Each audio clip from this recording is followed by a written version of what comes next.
All right, what's up, everybody? Good evening, everybody. Another day in paradise. Hopefully, you guys can hear me. Press one if you can hear me. I wanted to hop up on here and talk for a bit. Talk for a bit. A couple of you guys, DC, and also another gentleman. I saw a couple comments you guys left about this guy, Lord Jamar. One of the guys I have on the thumbnail. The bald guy. That's Charlatan defraud, right? I think a lot of us are familiar with him. But the other guy you have here is Lord Jamar. I guess he's like some old rapper. I think the group is called Brand Nubian, which I believe is from the 90s. They're like one of these kind of, afrocentric hip hop groups. And so in the early 90s, more specifically the early 90s, that's when a lot of the pro black conscious hip hop was, vibing in the scene, even though they still had the gangster rap stuff. Like I said, I'm from Southern California, so there was a whole plethora of different kind of subgenres or different varieties of hip hop music. You even had, like, in the 90s, I remember you had like kid rap, so to speak. You had like Disney rap or something like that. You had like Little Bow Wow and some other type of stuff like that, right? So it wasn't all just gangster stuff. You had some other like conscious rap, like we know A Tribe Called Quest, who I like their stuff. You had Diggable Planets. You had I'm trying to think if there's the other ones. There's the popular ones, like even the guy that just passed away like a year ago. What was that group? Damn, it just slipped my mind. You had Souls of Mischief as well. They're from the Bay Area. I think they're kind of conscious. And then you had damn, I forgot the name of that group. They have this song called Me, Myself, and I, and a bunch of other tracks, but whatever. There's a bunch of conscious rap. So I guess this guy, Brand Nubian, I'm not familiar with their music. Maybe I've heard, I think of like one track or something, but this Lord Jamar guy, he's getting a lot of like media attention, as I'm seeing lately. And especially with this whole Drake situation, he's going to chime in and put his 2 cents in. Let's lay the footprint out right now. This Lord Jamar, by the way, he's calling himself a Lord with his baseball cap on. I mean, the ego of some of these characters is out of this world, king, lord, and god. Like the other guy, he calls himself a god, right? Charlatan, the fraud, that's what I call him. But he look at him, on the thumbnail. He calls himself Charlatan, the god. And the other guy calls himself a lord, Lord Jamar, right? They're both gods and lords, but remember, they will always be underneath serving their white massa. So that's the rule. Understand that. But they have an issue with the guy in the middle, the mulatto guy, kind of the wild card, right? The anomaly, so to speak. So we're going to center this discussion around this right here. A couple clips. DC, I can see, is in the chat. Yeah, she shared. She brought this to my attention. There's another gentleman as well referenced it. This Lord Jamar guy. So like I said, I don't know that much about him, but we're gonna learn a little bit more about him this evening. So the name of the stream is the use of language to gatekeep culture, right? So, and we know that with Black Americans, they've literally done that with the N word, right? They're basically, even this guy Lord Jamar, as you can see with the thumbnail, he's saying that he's we're gonna watch a clip. He's okay with Asian people, Hispanic, everybody else using the N word except for Drake, right? Except for the biracial guy, and also he doesn't want white people to use the N word, but everyone else can, according to him. And then also we have Charlatan the fraud, who's, he was mimicking or paraphrasing a lyric in Kendrick's song where it's like they said something about, "Oh, we don't want you to say nigga no more," or stop saying that or something like that, right? They're basically they're trying to take Drake's quote unquote black card, or what I often call the barbecue stained card or barbecue card, whatever, right? To the cookout. That's their kind of euphemism for acceptance, right? Into their group.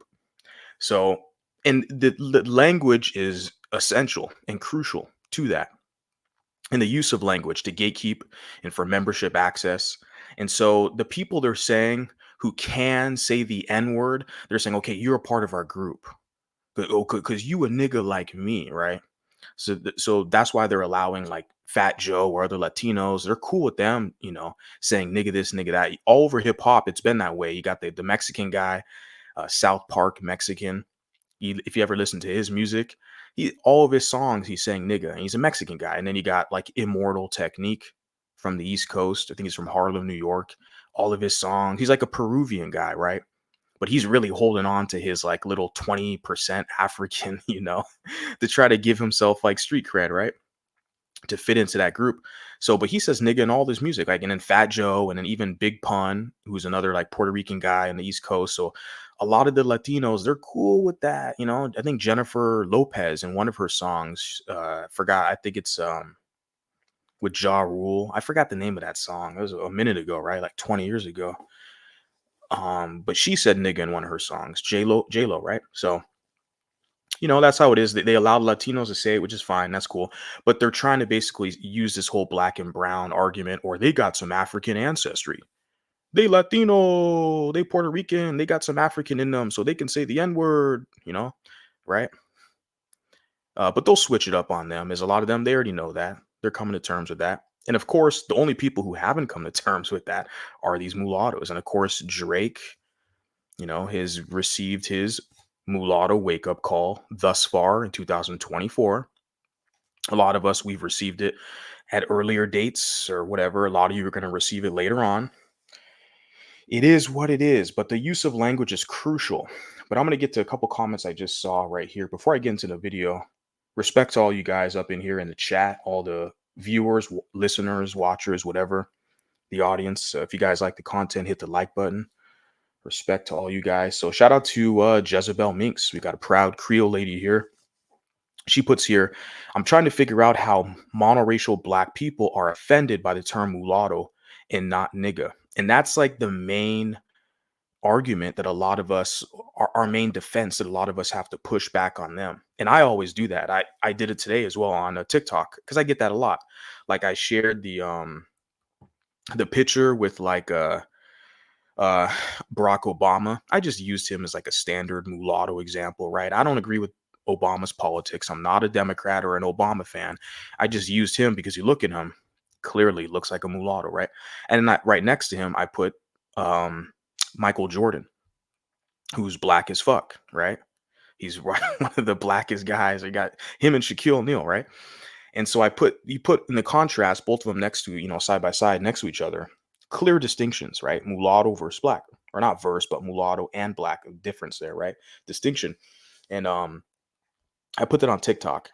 And he had a couple idiots, social justice warriors who are like, mulatto's offensive. I get that a lot. But we always tell them, well, why don't you guys have that smoke for people who say the N-word? And the conversation stops there. They have no response, right? What it is because they want the liberty to be able to gatekeep and say, you can't say the N-word, you're white, or you're not black. You're not black, so stop saying the N-word. See, that's a way for them to gatekeep their culture.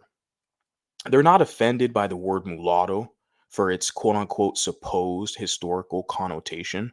What they're really offended by is that you'll identify with it, and other mulattoes will identify with it, and you'll galvanize around that, and you'll develop a whole new identity and culture surrounding that. That's what they're offended by, that they're going to lose their subordinate mule. And this is the issue. This is what we see. So when we use the word mulatto, we're reclaiming, we're uplifting our European heritage, saying we're proud to be dual heritage, European African, right? The balance, the fusion, something that is entirely different or independent from both groups. We're our own entity. And I never see white people or any other group, Latino, whatever, Asian, that are upset about me or anyone else using the word mulatto. It's always one specific demographic. It's not continental Africans. It's not even Caribbean Africans. It's African Americans, right? Because for the past, let's say 60 years, whatever, since the 1930s, we can say, so that's like what, 70, almost 100 years, right? They've had full access to the mulattoes, right? We were basically dumped in their group so they could just claim all our wins. There hasn't been any distinctions laid out. And because of that, it's really screwed a lot of things up. It's really screwed a lot of things up. But they don't want us to reclaim that term to gatekeep who we are. They want to be like when I posted that picture of Obama and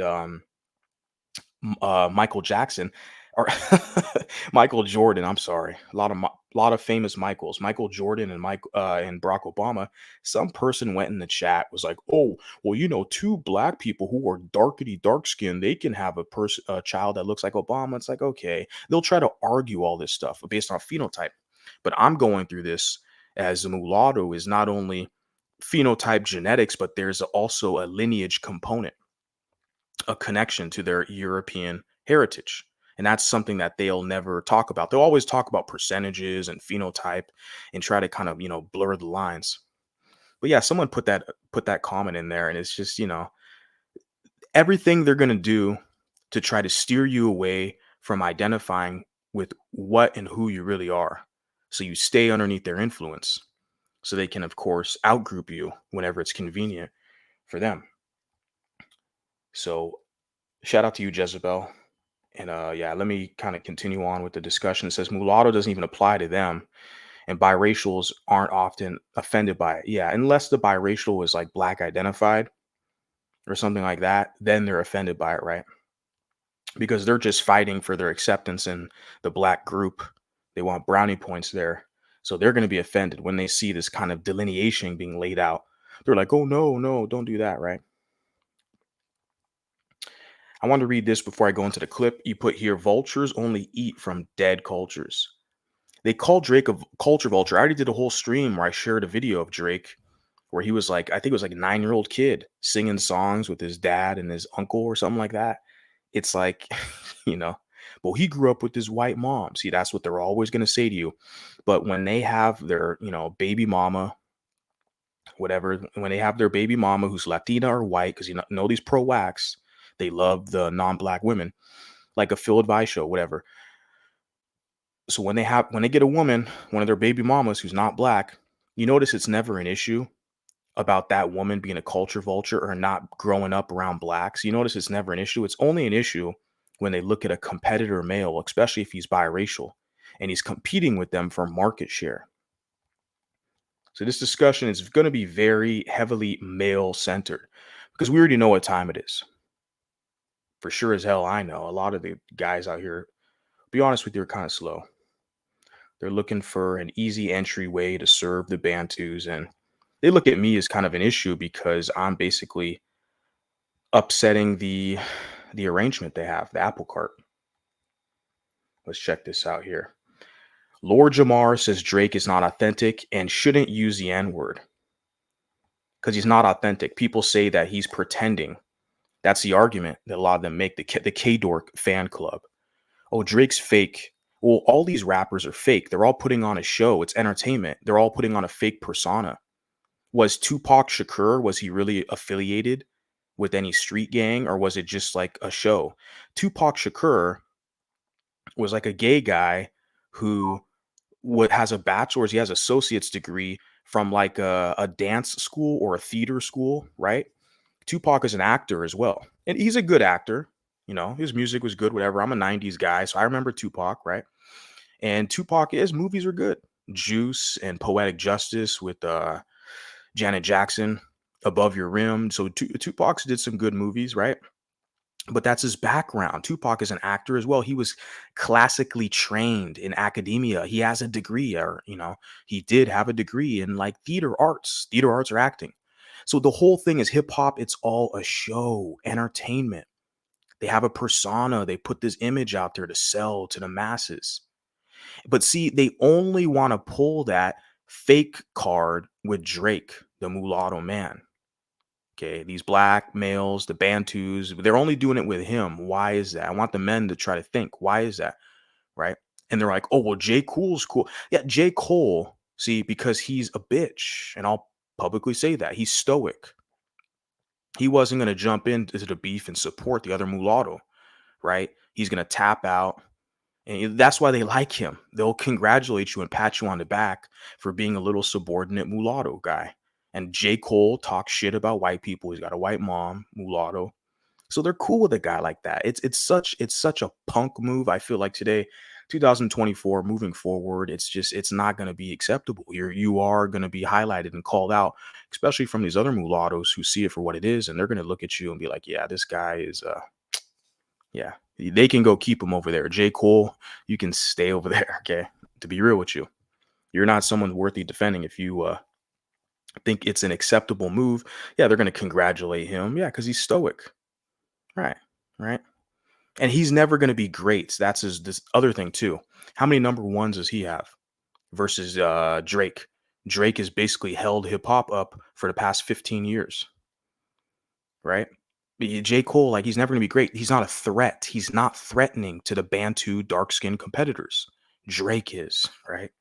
Drake's taking everyone's girls.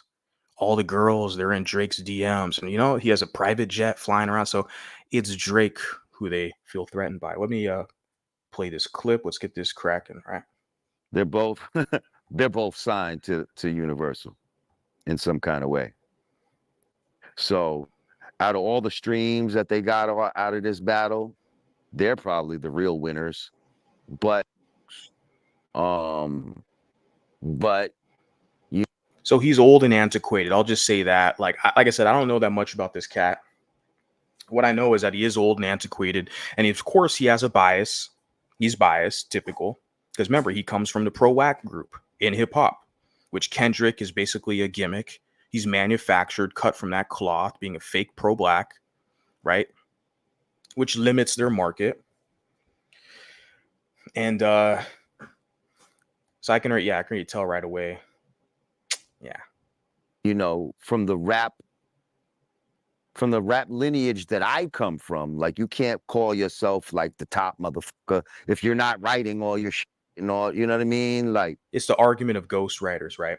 So they talk about Drake's, and that's one of the K bots, because Kendrick bought a bunch of views and bought a bunch of AI bots. Whenever you type in Kendrick versus Drake, I did on Threads as well. Like a bunch of these K bots, they pop up there to defend their boy, right?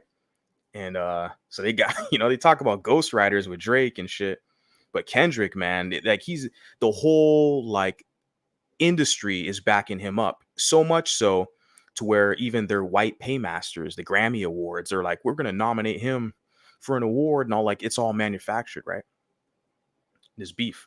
Now, the short term, the Bantus will laugh and dance and yay, they're not like us and they'll be good.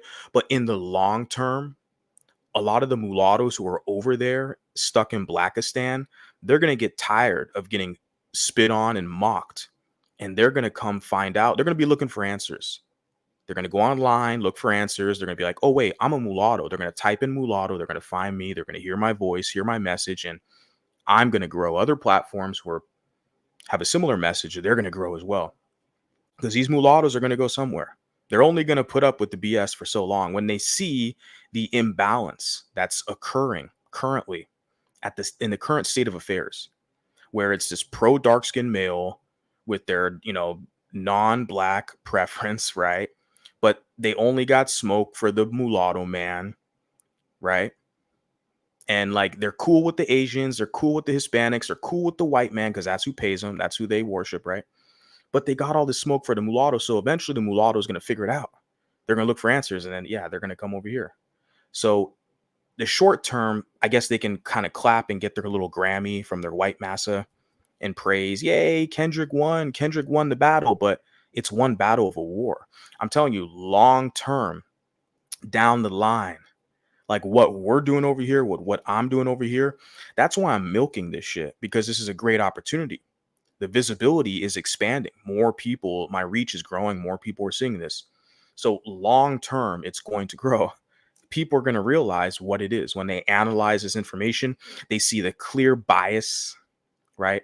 I have a lot of people who come up in here they put comments like, oh, echo chamber, you have an echo chamber, you're crying like a victim, just like blacks. Like, everyone else has their own echo chamber. See, when they say crying like a victim, everyone else expresses their grievances, right? Trying to get a better deal.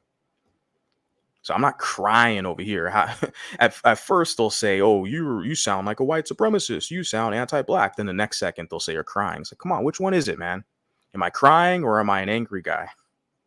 And then echo chamber. And there's no balance here. Like everywhere else you go, they all have their little echo chambers. But when the mulatto has the microphone, they're going to do everything they can to silence you, to shame and ridicule you, right? They don't want you to have a voice. They want you to be maintained as a subordinate underneath blackness. And they want you to adhere to black people's sensibilities at the expense of your own destiny and your own plight and your own autonomy. They want you to make sure they're good. Oh, you can't say that. That's mean. Don't say that. Don't use the word mulatto. But they have no issue calling you a mulatto, as we're going to find out with Lord Jamar. He's going to properly identify us as mulatto, which I like. That's why I'm talking about it right now. But the same people who are telling, see, they want to be able to tell you you're not black, like Drake. They want to be able to outgroup Drake, outgroup your average mulatto, tell you you're not like them with the song Not Like Us, but they don't want you to tell them that you're not like them. Oh, you think you better than me? You sound like a white supremacist. Shit, when the white man pulls you over, they're gonna think you black. They're gonna treat you like you black. You ain't gonna get no reparations. Isn't that? See, they want to be the guardians of this like gatekeeping and culture. When you're at a stage now, you can just develop your own shit. Literally. You can develop your own code of conduct, your own constitution, right? Your own guidelines. You can develop your own flag. You can network easier now than ever with the internet, mass transportation, right? You have so many capabilities at your disposal. You can literally do your own shit. Why do you have to deal with people who are hell-bent on trying to deny you your humanity? By them being against the word mulatto, they're letting you know that they see you beneath them and they're denying you your humanity. They want to be able to tell you that you're not black and you're not like them. But once you tell them, yeah, I'm not black like you, I'm not like you, they have an issue with that. They have a major issue, and that's coming from their defeated mindset. Because remember, you're talking about the colonized. Okay. We're going to get more into that as well. So let's continue on. You just can't do it. Like, you know what I mean? Even if you wrote some hot if anybody's writing any of your other hot it kind of disqualifies out of Drake out. A lot of these writers, a lot of these artists, they all have like writers, right? Producers, editors, they all have people working behind the scenes, engineers that help them. It's been that way. Like the artist Prince, he wrote a lot of songs for other artists that they sung. Nobody had an issue with that. Nobody has an issue when the Beatles, John Lennon and Paul McCartney and these guys, they wrote a lot of songs for other artists and bands. Like that's been a normal practice in music for years, where people write songs and other artists sing it or play it or something like that. But see, they're making it a big thing with Drake. They're really straw man argument. They're trying to find anything they can to deny this man his credit, that he's had to travel through shit to get where he's at, to be the top guy because he's mulatto. See, it's like, and I like the guy, Light Skin History is his YouTube channel. Shout out to him, because I like the way he phrases this specific kind of dilemma or phenomena. He calls it that they have the shaming ritual you have in Black America with Black Americans, and how they have a contempt. I'm not saying all, but how a lot of them, it's common culture. You can see with Drake and Kendrick, they have a contempt for mulattoes, specifically mulatto men, where they literally have shaming rituals that they deploy to try to dehumanize you and destroy your credibility. I'm not saying this as a quote unquote victim, because people will turn around and say, you're acting like a victim. Look, I don't even deal with you people. I don't even live around you under this crap. If you're not paying me or dancing or singing for me, like I'm good. You got to give me something. You owe me. Okay. So I'm not one of these guys stuck in the community like that, being bullied or picked on. I'm just a, concerned citizen reporting the news. That's all this is right here. But yeah, the shaming ritual is a real life phenomenon. You see this playing at the macrocosm level with Drake. It's a shaming. So they're going to use anything they can to discredit the man. You got ghostwriters. You're not even writing your own songs. Well, how much is that is true? I don't really see that much evidence. All these other artists, they got people writing their shit. Like I said, it's been a normal practice in music for years. Right? But now it's an issue with Drake. Right? Right. Shaming ritual. Right. Shout out to Light Skin History, because I like how he phrased that. That's very well put. personally listen to Drake. Like, I'm not a Drake album fan. I don't I don't like his how he turns his shit on and off. You know what I mean? When he rap all like, you know what I mean? Yeah, yeah, yeah. And then when he's talking to white people, he's like, yes, and it's very, cohesive the way and it's just like, who See, what he's discussing right there is code switching. So he's envious this black Bantu, okay? African American. He's envious of the versatility and the code switching that a lot of mulattoes have, the versatility that we can talk a certain way depending on the peer group, our surroundings. We can adapt in our environment, right? He's going to look at it as being ill authentic, right? He looks at it as a negative. And the reason why is because he can't do that. Once we see him with he's like, what, 40, 50 years old, still dressed like a boy, like he's in high school with the chains, the ball cap on, right? The rings, he's got the bling, right? Dressed like a boy. He's probably like in his 50s. Lord Jamar, he's not a lord, okay, working for white men. And so what he's upset about is that the mulattoes have that versatility. We can code switch. I can use popular common colloquialisms that the blacks have, and I understand the nomenclature and syntactical structure and semantics that a lot of the white Americans have. Okay. And a lot of us have that capability. And so he's envious and jealous of that. He doesn't like that. He's trying to act like it's a negative. Oh, he's fake and phony. He talks to white folks like this. And when he's around the blacks, he tries to talk blah, blah, blah. He's just a hater. He's an old hater, right? He'll never be on the same level as Drake. He's never has, never will. It's just the pro whack shit is all they have to hold on to. This brand Nubian guy, Lord Jamar, it's all the pro. It's see this we're authentically black because we're really black. Oh, but the Puerto Ricans, they got a little black in them, so they could be black. Wait, but the biracial guy with the black dad, he's not black. But the Puerto Rican guy who's probably got like a black grandfather or something that's like 20, he's like 25 or 20% black. He's cool. See, you can't make much sense dealing with these people, but it's okay. I'm here to kind of clarify things and lay it out. So my audience, you guys will be made well aware of what's really going on. See, they have an issue, their envy of a competitor male that's outclassing them, specifically if it's a mulatto, because they know their place when it's a white massa. All these white billionaires and white company owners and the record labels they all work for, the white. See, they're cool when the white man owns shit or the Arabic man or Asian, whatever. It's only when the mulatto man wants to compete for power, then Blackistan forms like Voltron to tear that man down. Shaming ritual. are you? Like, you know what I mean? Like, so that's why I understand when uh Kendrick said it's cringeworthy when he says nigga and all that type of shit. Cause it is. Cause you're not one of those niggas that should be saying nigga like that. So he's gonna see that's gatekeeping Blackistan culture. Remember, like I said, he's a pro wax. Their audience is all the ghetto hood boogers, right? Because nobody else gives a damn. Everyone else knows, like nobody else cares about them. Maybe some white liberals, or if they're LGBT, right? Because you see the LGBT, the white liberal types, they're the ones who are kind of in cahoots with a lot of the Afrocentrics and pro wax. But everyone else, nobody gives a damn, right? So yeah, he's using saying, "Oh, you shouldn't be saying that. You're not the type of guy who should say that." Who the hell is this guy to tell anyone what they can and can't say? This is the United States of America. We have the First Amendment.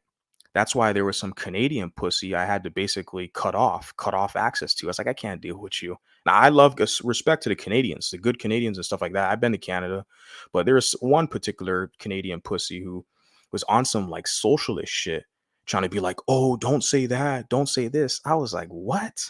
Nobody in this society, unless you're one of these Bantus like Lord Jamar, trying to say, you don't say that, don't say that. What the hell? Who the hell are you talking to? Don't say this. Fuck out of here. But this right here with this Lord Jamar guy, see, it's about the culture. They're trying to gatekeep the culture because they don't own any industries. They don't own any business infrastructure. They don't own anything, right? So all they have is this word. That's their the barbecue stain kind of black card euphemism. That word is that access to the culture. If you can say that word amongst other blacks, oh yeah, then we accept you a part of our group. So they're trying to tell Drake, don't say that word no mo. because you ain't a part of the group, right? Because we from the hood. We gonna let Becky up in here, and we gonna let the Latinos up in here. You dig? But you a mulatto man, and you better than us, Drake. You been the king of hip hop for 15 years, you dig? So we can't let you up in here and punk us like that. But it's funny because all over politics, these mulattoes, and all over the sports world, NBA, NFL, like they cannot stop the growth and the rise of mulattoes. But all they have for you is hate to try to pull you down in. It's not really working. I'm just reporting the news, guys. I'm just a bad guy reporting the news. That's all. Let's continue on. You heard? So you ain't feeling Drake using the N-word. Nah, because you see what I'm saying? Because you're too. That's not who that's not who you really are. Like I could see you going back to the white people. I can see you going back to the white people. He's a mulatto. He's half white. That's his birthright. And the funny thing about Drake is or not the funny thing, but the truth about Drake is he has a good connection, a good relationship with his Black American father currently today, and his white Jewish Canadian mother, right? So he has a good relationship with both of them. But a lot of these pro-blacks with their straw man arguments, they're going to say, well, he wasn't raised by his Black American father. They'll make up lies. None of these blacks know what the hell they're talking about. They weren't there with Drake when he was a kid. They'll just make shit. See, they make crap up to fit their narrative, to deny the mulatto man his birthright. And like I said, this guy has an issue with him code switching. Oh, you just don't sound like you a nigga from the hood. Nobody gives a damn about that nigga from the hood shit. Anybody can say what the hell they want, and what the fuck you gonna do about it? Okay. This is how we are. We're gonna find out. I'm gonna share a clip where this Latino guy basically punked Charlatan's fraud ass, was telling him, what the hell are you gonna do about it? Who's gonna check him? You gonna check him for what? And this is the thing. They're upset about the code switching that they can't do. He's like, oh, you're gonna go with the white folks and talk differently. Well, he's part white, bro. So yeah, in a way, Kendrick's right. We're not like you. And I always have to tell these people, and they jump in my comments, I'm not trying to be like you. I'm not like you. I don't know why they get offended. What it is, like I told you, because they want the right of refusal. They want to be able to tell you that you're not like them. But once you exhibit that influence over them and tell them, yeah, you're right, I'm not like you. You're not my people. I'm not like you. They have a hard time dealing with that. It hurts their ego, like what happened with Tyla. When Tyla told them she's not like them. She's not a Black American. She's colored. She's not Black. She doesn't identify with them. See, they have a hard time dealing with that. It hurts their fragile ego. Those dark skinned tears start pouring out. They're like, no, you have to let me tell you you're not Black. You can't tell me that I'm not Black. That's how the game works. It's called the right of refusal. When nobody's around and be like, yeah, and I say nigger in my rhymes and they don't say anything to me. That's because they think I'm one of them. But I'm really with you. Like, and then he goes back, yeah, you know who really bang a set? My nigga CB. He could never do that. And it's this pure envy and jealousy. Because like I said, Lord Jamar, nobody knows who the hell he is until now because he's getting media coverage. Drake has been on top of the chart. Only the pro wax know who he is. Let's be honest, right? Oh man, you ain't around in hip hop. I don't care. We're talking about right now, 2024. Who's been on top for the past 15 years? It's been Drake, right? So now this guy comes along to try to get some clout, what they call clout, off of hating off Drake. But she's not the only one. We're just talking about him now because of contradictions. He doesn't want Drake, the biracial guy with the Black American father, to say nigga, but he's cool with all the Latinos and Asians. Talk about China Mac. He's cool with all them saying nigga, right? Right. And you're dealing with people who are powerless. This is their arguments. You can't say that, or you could say this, right? And it's like, come on, man. Real, you know what I mean? You gotta choose a lane, bro. Choose a lane. And he want to be everything to all people, it seems like. And You guys hear that? I'm gonna rewind it again. He said, you need to choose a lane. You need to choose a lane. He wants to be everything to all people. Well, he is everything to all people. That's why he's on top. And this dark-skinned Bantu has an issue with that. He's a couple shades lighter. He's probably hates himself because he's got his white masses, slave master DNA in him. And that's his own internal issue. That's his own identity crisis, right? But he's projecting his own hate onto this mulatto man, Drake, who has a good relationship with his white Canadian mother and his black American father. He's telling him to, pick a side, right? Choose a side, or he said pick a lane. So it's basically the semantics. He's kind of switching up the words. Isn't that what they often tell you? You need to pick a side. He hates the fact that Drake can be good with white people and be good with black people when this bum, this antiquated rapper, he is stuck in a communitas cesspool just like Kendrick is. Like Kendrick, like I said, he's going to get his wins right now. He's good. He's going to get paid and all this stuff. But I'd like to see where it goes in the future, because more of the mulattoes are going to develop their own shit and have their own cohesion, and they're going to cut off access to them. They're going to lose market share, right? This guy is an old bum. He's just purely jealous that the mulatto man, right? You need to pick a lane, pick a side, either pick the blacks or pick the whites. See, he's mad he can't do that. He'll never be number one. He'll never be on top of the charts like a guy like Drake. You have a guy like Obama, very popular with white America. That's why he was in office for 8 years. And, wasn't because of the blacks. They don't hold any political influence out here. That's why the Democrats, blacks vote for Democrats, but then the Democrats, open borders, all the illegals and all the LGBT, right? All the feminist initiatives, right? They're the ones who get basically the benefit. Because even with the Democrats, they had like what, the Speaker of the House was a gay black woman from Haiti, right? This, or not the White House press secretary, excuse me, not the Speaker of the House, the White House press secretary. They had the other lady, Joe Biden had, the redhead, good looking woman. I think it was Jen Psaki was her name, Jen Psaki. But they got rid of her. I think she went with the major network. Then they brought in this black gay lesbian from Haiti. I forget, Karine Pierre, because she's a female. They got two checks. Like she got the female check, she got the black check. She's gay, so it's an intersectionality. Then they brought in the Supreme Court Justice Ketanji Jackson, right? A black woman with her white male partner and her mulatto daughter. Shout out to them, doing us a favor there. And then also they gave them they have the black defense secretary is a black guy. I forgot his name, Lloyd. I forgot his last name, but he's typical. So they got another token there. Then what else did they get? Oh yeah, Juneteenth, right? They gave him a holiday, Juneteenth. So that's all their reparations right there. Democrats, they give them symbolic tokenism, but it's not, none of it's like monetary, right?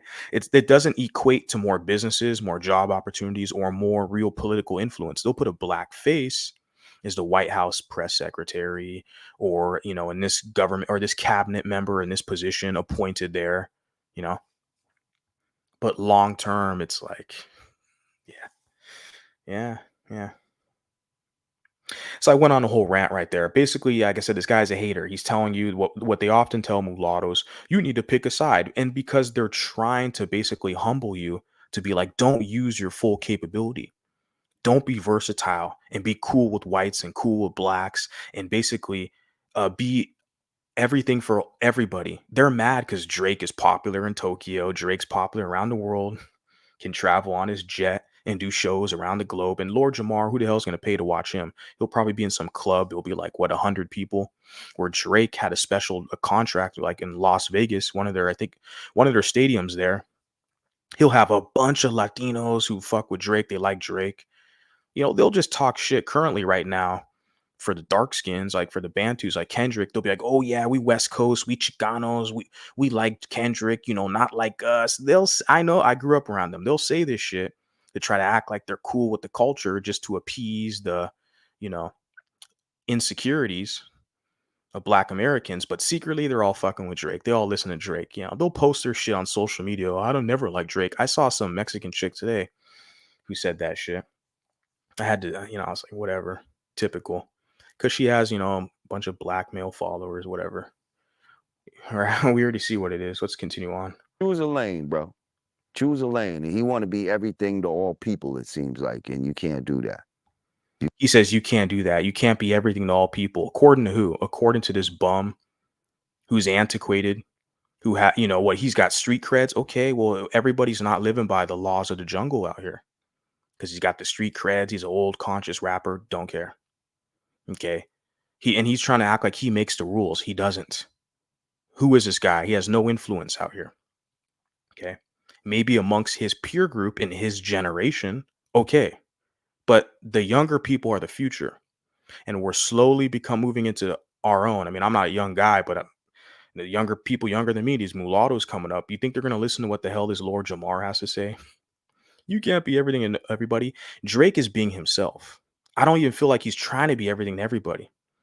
It's just they're upset at his marketing capability and his palatability. He's so extremely palatable and versatile where he can connect with everybody. Like, he has such a large audience. He's the biggest in the game.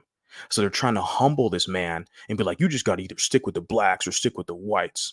You can't be. See, they'll never say that to Michael Jordan. They'll never say that to Kanye West. They'll let Kanye West dance around and be an idiot, right? And be cool with the, taking pictures with Donald Trump and trying to get the white audience. They're okay with that. That's how the Bantus operate. They're only trying to humble this mulatto man because he doesn't need them. They need Drake. Okay. Mulattoes don't need these people. These people need mulattoes. You got to pick a side. So you feel like he ain't authentic? You got to pick a side. Remember that? Pick a side. Anybody who tells you to pick a side, if you're a mulatto, they're your enemy. They're not your friend. You can look at him right here. Like, he acts like he makes the rules. And I can already tell he's weak. Like, he holds no authority, no rulership. He calls himself a lord. 50 years old with the baseball cap on and stuff.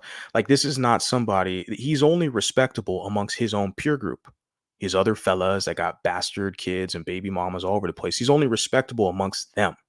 In civilized society, everyone else outside of the hip hop game, he's just. Do I want to go there? Just another. Right. So, but he acts like he's calling the shots. He's making the rules. He ain't. Okay. He ain't real. Nah, he's not authentic. Absolutely not. I respect. See, that's their main thing. He's not authentic. But Officer Rick Ross is Officer Ricky, right? Who is a Florida correctional officer. Now he has a whole fake persona trying to steal the name of Freeway Rick Ross, right? The drug dealer, trafficker, right? They never say shit about him. They never say anything about 50 Cent, where they fabricated like that story, or all these other rappers who have these personas with these record labels. And they have these, like I said Tupac earlier. Tupac literally has a college degree from a theater arts school. He was an actor as well. He did music and acting, which is popular with hip hop with artists. And so yeah, they're trying to bring up, oh, Drake was a rapper, or he was an actor, right? They're trying to do everything they can to make it seem he's not authentic. Look, they can't compete with mulatto men. Like, when the cards are laid out and you're on the field, we already see the mulattoes are dominating all over the sports world, NBA, NFL. Okay. We see this now. It's just common knowledge. There's just going to be more examples of this moving forward. And you see that in hip hop. Your major artists, you see, especially with the women, you see these mulattoes, Doja Cat, and the other ones, Ice Spice is getting a lot of play, but I'm not really a fan of her. I like Doja, and she's good. She's got a lot of creativity and like her style. But yeah, this is a humbling tactic. Oh, you got to pick a side. No, I'm going to do what I want, and you're going to stay there hating. And once enough mulattoes get that and develop something, it's already a wrap. It's just inevitable. Okay. I'm just one voice. There's going to be more. It, man. But speaking of Drake, right? Since he one of the rappers that do it, how do you feel about rappers that paint their nails? Yeah. So all of the whole, it's like a hit piece, right? To discredit Drake. Oh, he's feminine, he's fake, he's not authentic, or he paints his nails. Like, they're not going to mention Little Nas X, right? They're not going to mention any of the dark skinned Bantus who wore dresses like Wesley Snipes, right? All the dark skins, they love Wesley Snipes. Didn't he dress up like a woman or something? Chris Tucker and Terry Crews. You guys know Terry Crews, he's dark skinned. See, they never mention, they're not going to bring that up, I should say. the dark-skinned Bantus who dress up like women with lipstick, acting like girls, all these entertainers, all these black rappers wearing dresses, like Little Yachty. Didn't Little Yachty wear beads in his hair and shit? And who's the other guy? One of these rappers, yeah, ASAP Rocky wore a fucking dress. He's hating on Drake as well. And a bunch of them, man, a bunch of these dark-skinned Bantu rappers paint their nails, wearing dresses and shit, but they're only gonna highlight Drake. Do you guys see the connection there? Right? It's only an issue when Drake does it. It's a shaming ritual. They're upset that the mulatto man basically outclassed them in their own game. Right? This is all it is. So,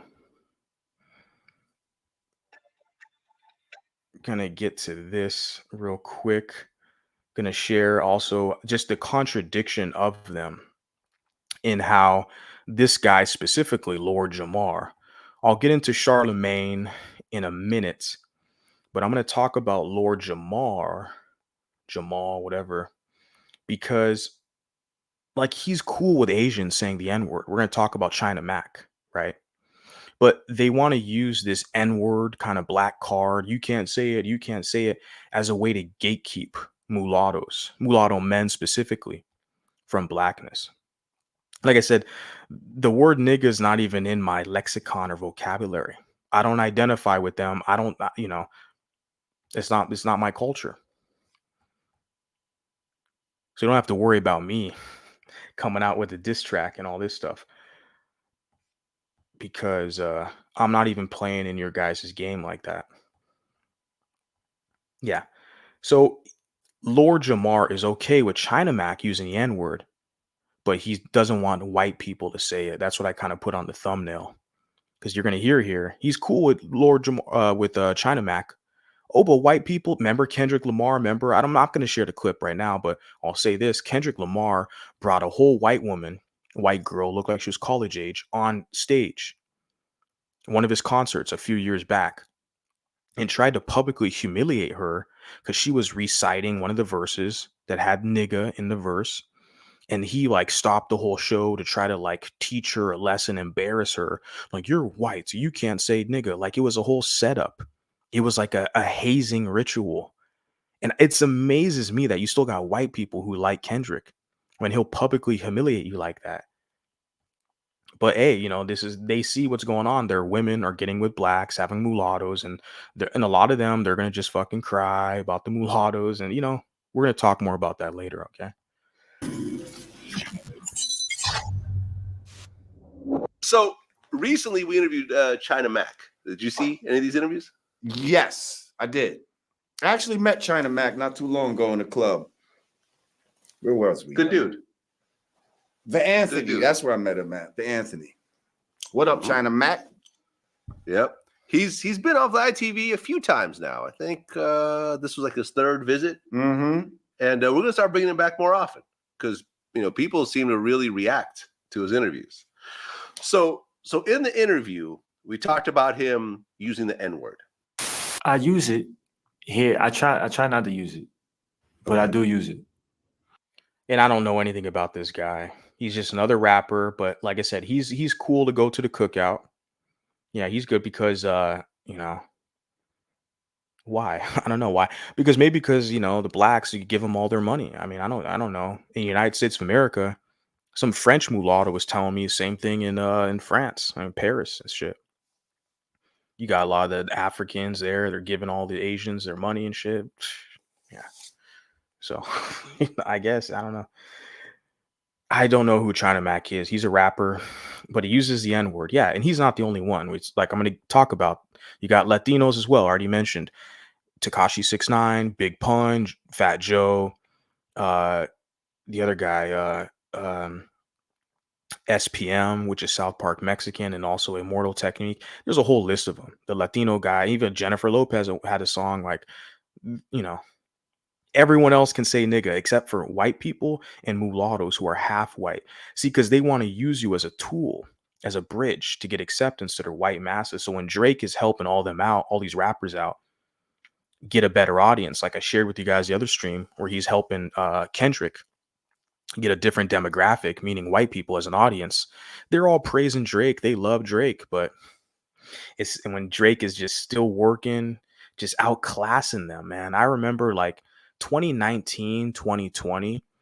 That was like 5 years ago, right? I feel like those were the best years for Drake with all his collabs. He had a collab with Chris Brown. That song No Guidance. They hate the guy Drake because he's versatile. He can sing and he can rap. And then Drake had a collab with The Game. Drake had a collab with Rick Ross, and look how Rick Ross turned on him. And I like that song. What Money in the Grave is a good song. Rick Ross and Drake, 2019. I was bumping that shit. But yeah, he turned on Rick Ross, Officer Rick, fake ass rapper guy, fake persona, turned on him. But like I said, none of these Bantus they're gonna say that he's fake or inauthentic. No, because he's got the dark skin hood pass, right? It's only the mulattoes they try to G check. That's because you mulattoes deal with them like that. Like the thing is, Drake came out on top because he's bigger than them, he's more famous than them, more successful, has a larger following, more money. So Drake gambled and he came out on top. So he can just ride this storm right now, but in the long run, Drake will always be more relevant and better and more successful than the Bantus who are hating on his ass, like Lord Jamar and Kendrick and Rick Ross, like you know, and the guys, the black guys who are not taking any sides in the beef, who are quiet, they already know what's up. Guys like 50 Cent, stuff like that, they already know what's up. They know that if they play their cards right, they're going to stay on Drake's good side and they're going to have a lot more opportunities. And Drake's taking names down. He's writing names. He knows all these ungrateful backstabbers who are throwing him under the bus, right? And because you got a lot of guys who have no comment, they're not saying nothing. Like I think 50 is one of them. Tell me if I'm wrong, guys. I don't follow all this beef crap, but I know a lot of these guys, if they're smart, okay, these black dudes who are smart, they're not going to just throw Drake under the bus. Like I know The Game didn't say nothing. He basically, because he's a West Coast guy, but The Game didn't go to the concert, the West Coast concert with Kendrick. And I saw some black Bantu who was talking shit on The Game.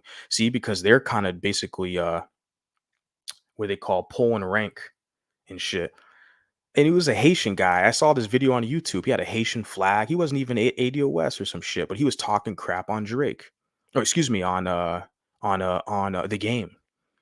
He was trying to discredit Game because Game didn't team up with Kendrick and the K Dorks and all that fake shit because The Game still has a good relationship with Drake. He doesn't want to ruin that. Bad for business because he can look at the long term, long run of all this whole situation, evaluating it. So you got the West Coast guy, The Game, and then you got the East Coast guy, 50 Cent. When both of those rappers beefed. When I was a kid, they had that beef, right? But they're kind of not taking sides right now. They're just kind of letting it ride out, seeing where the cards fall, and they'll move accordingly. And I think they're smart because they realize if they don't talk shit on Drake, don't have no comment, they mind their business. In the future, they could have a feature with Drake or they can move forward with that. Because I'm looking at Kendrick, it's like, bro, he's only got his number one because he's talking shit about the mulatto man. You not like us. My fiance's mulatto, but you a mulatto man. And Whitney looks like very miserable, man. Like I saw like the pictures and the not like us, right? And she's dancing in the living room. She's like the only light skin there. The two kids there are dark skin. Kendrick's dark skin, and she's like the stupid light skin chick there. It it just does not look natural. But I look at the image, I'm looking at her face, like she doesn't look happy. And Drake mentioned that in his song. Like every time he sees a post of Whitney, that's her name, Kendrick's fiance. Okay, he's not married to her. She's been his fiance for over a decade. Her pictures look like she's screaming for help. Like she doesn't look. I don't know, guys. Whatever. Let's continue on.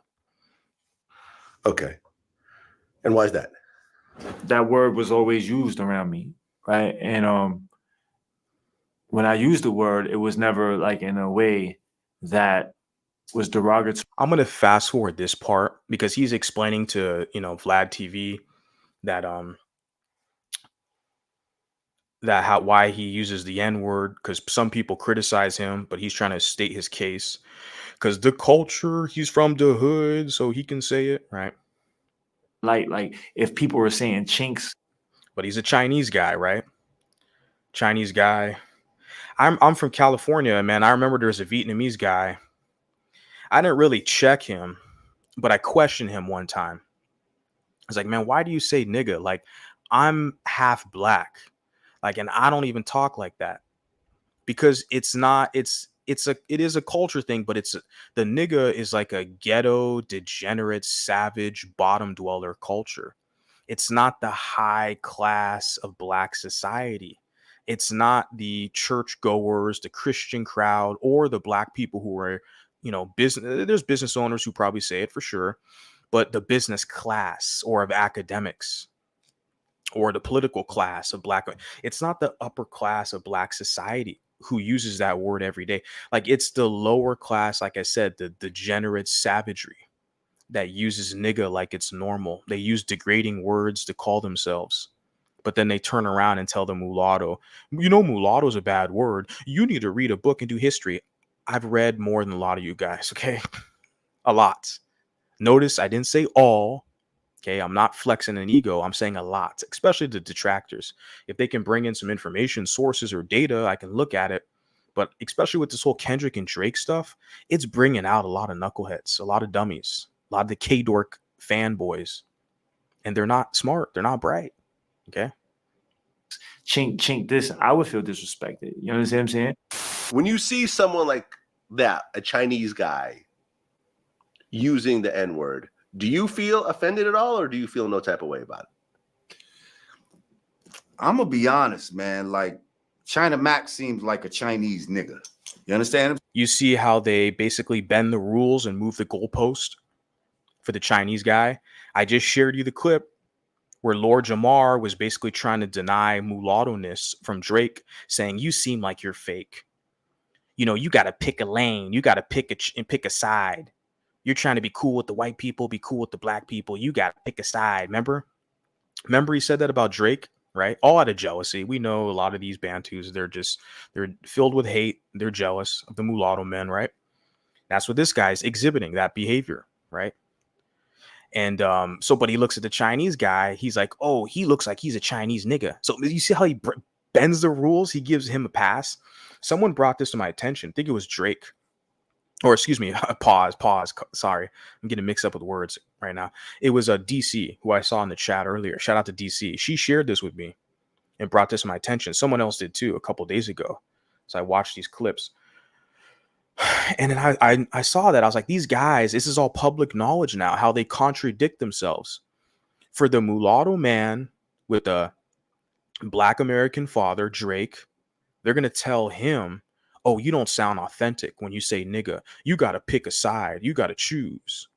You're going to talk a certain way with white people and talk a certain way with the blacks. You can't do that. You fake. You phony. You see how these people operate? Okay. But then this same guy, okay, this bastard, Lord Jamar, okay, I'm not even going to say Lord anymore. I don't have any respect for this creature. I'm going to just say Jamar, okay? But you see the games they play with the mulattoes, how they try to deny mulattoes of their humanity and using language and trickery, right? And gatekeeping the culture. I'm not like you people. I'm not trying to be a part of your culture, okay? So it doesn't work on me. You can use all the bad words you want, okay? I'm such a bad guy or, whatever. But he gives a hall pass, a nigga hall pass, okay, to the China Mac. Is he going to say the China Mac, hey, wait a second, you're code switching. You're speaking Chinese to your Chinese people, but you're around the blacks. You're trying to act black. You can't do that. He's not going to say that, right? So what is this? You see the hypocrisy, guys. What is it? They can't effectively explain what it is about the mulatto man that bothers them because it's all jealousy and envy. Because if they publicly went, they're too ashamed of themselves, the former slaves. They hate themselves too much. They're too ashamed of themselves to admit that there's jealousy, envy in their heart for the mulatto man. They're never going to admit that with a guy like Drake. When I'm looking at this Jamar guy, that's exactly what it is. He'll never have a straight face and admit that he's jealous or envious of Drake's success, because he's mulatto. And he wishes that he was as close to white people and black people the way mulattoes can be. That's why he's saying you can't be everything for everybody. You got to pick a lane. You got to choose, right? With a straight face on. See, that's the contempt they have for the mulatto man, that they'll never, ever have that. They got to be slaves and ass kissers and bootlickers to get white people to like them. Mulattoes don't have to, because it's our birthright. We know how to code switch. It's part of our culture, our heritage. We can easily fit into certain circles depending on the circumstance, where we're at, etc. There's all other variables at play. They can never have that type of capability. So they resent you for that, but they'll never admit that, because they'll have to show the whole world their low self-esteem, lack of confidence, their shame, right? Their ego, because they have big egos, right? Their ego would never allow them to admit that the shame that they have, it's too gut-wrenching. The blow is too big for their ego to publicly admit their jealousy and envy. This is what you see, where they move the goalposts and make an excuse for a whole fucking Chinese guy, right? Charlamagne. They're never going to tell him, oh, you sound phony around the blacks. Oh, you sound like a Chinese nigga, right? But code switching is not an issue with him. He can go with all the Chinese people and talk Chinese. He could probably say some racist shit, right? In Mandarin Chinese, and the blacks don't know what the hell he's saying. They don't speak the language. But it's no issue for him, because he's not a threat. He's not a competitor male. It's the mulatto man who has access to white society and black society. There's this heavy contempt. This whole Kendrick versus Drake situation, it's exposed that to the masses. And because I'm basically a spokesperson, if you want to say that, I'm having these broadcasts and videos talking about this. A lot of people are going to be watching me, and they're going to be hating on my ass, and they're going to be jumping in the comments trying to say how wrong I am. They're going to say I'm a conspiracy theorist and all this other crap. They're going to make a lot of these false claims and narratives, because they don't want you to call it for what it is. I'm telling you guys, more of this, more of this. I'm saying, so when someone like him says it, you don't think nothing of it, really. You understand? Because it's only when white people say nigga. You see what I'm saying? Like Chinese people are not white. We still consider them. Chinese people are not white, okay, but they're not blacks. But see, he's going to push this hocus pocus pro-whack crap, this afrocentric ideology, right? A Nubian is from Nubia. That goes back to that Nile Valley, Nile Valley civilization culture, right? In Egypt. So that's what he's claiming, that, right? We the kings and queens, the Asiatic black man, we the original man of the earth, but you the white man. Ooh, I want the white women. See, because you have to understand, when you deal with these characters, like the Jamar character and the degenerate Bantu rappers like Kendrick, they want the white vagina. They want the white women, but they don't like the white males, because they can't compete with the white males, man. Because the white males are building technology and jets and infrastructure and medicine. And then what is this Bantu doing? He's singing and dancing. The culture. Come to my cookout. The culture. Yeah, that's what he's offering. Civilization, right? You're almost there, but you're not white. You still have that original, you know what I mean? You still got, you know what I mean? The original. He can't even articulate himself, right? And this is all the hocus pocus, Afrocentric, black supremacist ideology. Like I said, the brand Nubian, he's part of this ancient, Egyptian, we were rulers of the earth, and the white man set us back. And you have to understand as well, Chancellor Williams, The Destruction of Black Civilization, is the book. They call it the Black Bible. This is the book that the black supremacists use to justify their suspicion and their hate and envy for mulattoes. And it talks about, in Egypt, they call Kemet, right? In the Nile Valley civilization, ancient culture, they're trying to make the claim, okay, the pro-wax, that it was all dark-skinned African kings and queens, but they were invaded by Asiatics who interbred with the blacks, and the mulattoes came to power, and then the mulattoes basically usurped and he falls into that philosophy, the black supremacists. They push that anti-mulatto philosophies. I'm trying to get my audience to understand the seriousness, and they're very sneaky. This is why they can never have a straight face and tell you what's an issue with Drake. Why is it one rule for the Chinese guy, but the mulatto guy, we know what time it is now. There's enough information on the internet. We see it for what it is. I'm just one dude with the voice. Let's continue. A little more melanin, let's just say. And the way a lot of Asians are treated It's very similar to black people a lot of time. So that's his pass. Because because number one, he's saying China Mac can say the N-word because he's not white. Okay. And he's also saying, oh, because a lot of times they're treated a certain way. Well, a lot of mulattoes were half white. It's part of our heritage, but we're not fully white. We're not Anglo-Saxon, pure Anglo-Saxon, right? So we're not a part of the club in many respects. In most facets, you talk to people in America, even though we excel in every sphere of influence, there's still a lot of challenges. And like he said about the treatment, we get a lot of challenges. I know I do. A lot of us have, even Drake. You get a lot of hate from white and black. That's our unique dilemma that we have. That's our challenges that we have to basically investigate, research, and develop solutions on how to deal with that. And this is something he would never understand. But I'm saying is that he moves the goalpost for the Chinese guy. Well, they get treated a certain way.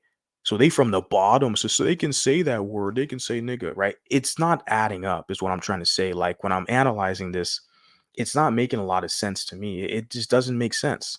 Like a special set of rules for China Mac, but Drake is just, oh, you don't even sound authentic. He's got a black American dad. And the reason, like I mentioned with this stream, is because the use of language, the gatekeep culture. They want to pull the mulatto man Drake in when it benefits them to use him. But now that he's surpassed all of them and will always be better than all of them, right? He's just more successful. They're like, okay, he's gotten too successful. Now they want to humble him and basically dethrone him, right? And this is the shaming ritual they exhibit. But they give a pass to Chinese and everyone else, right? Yeah.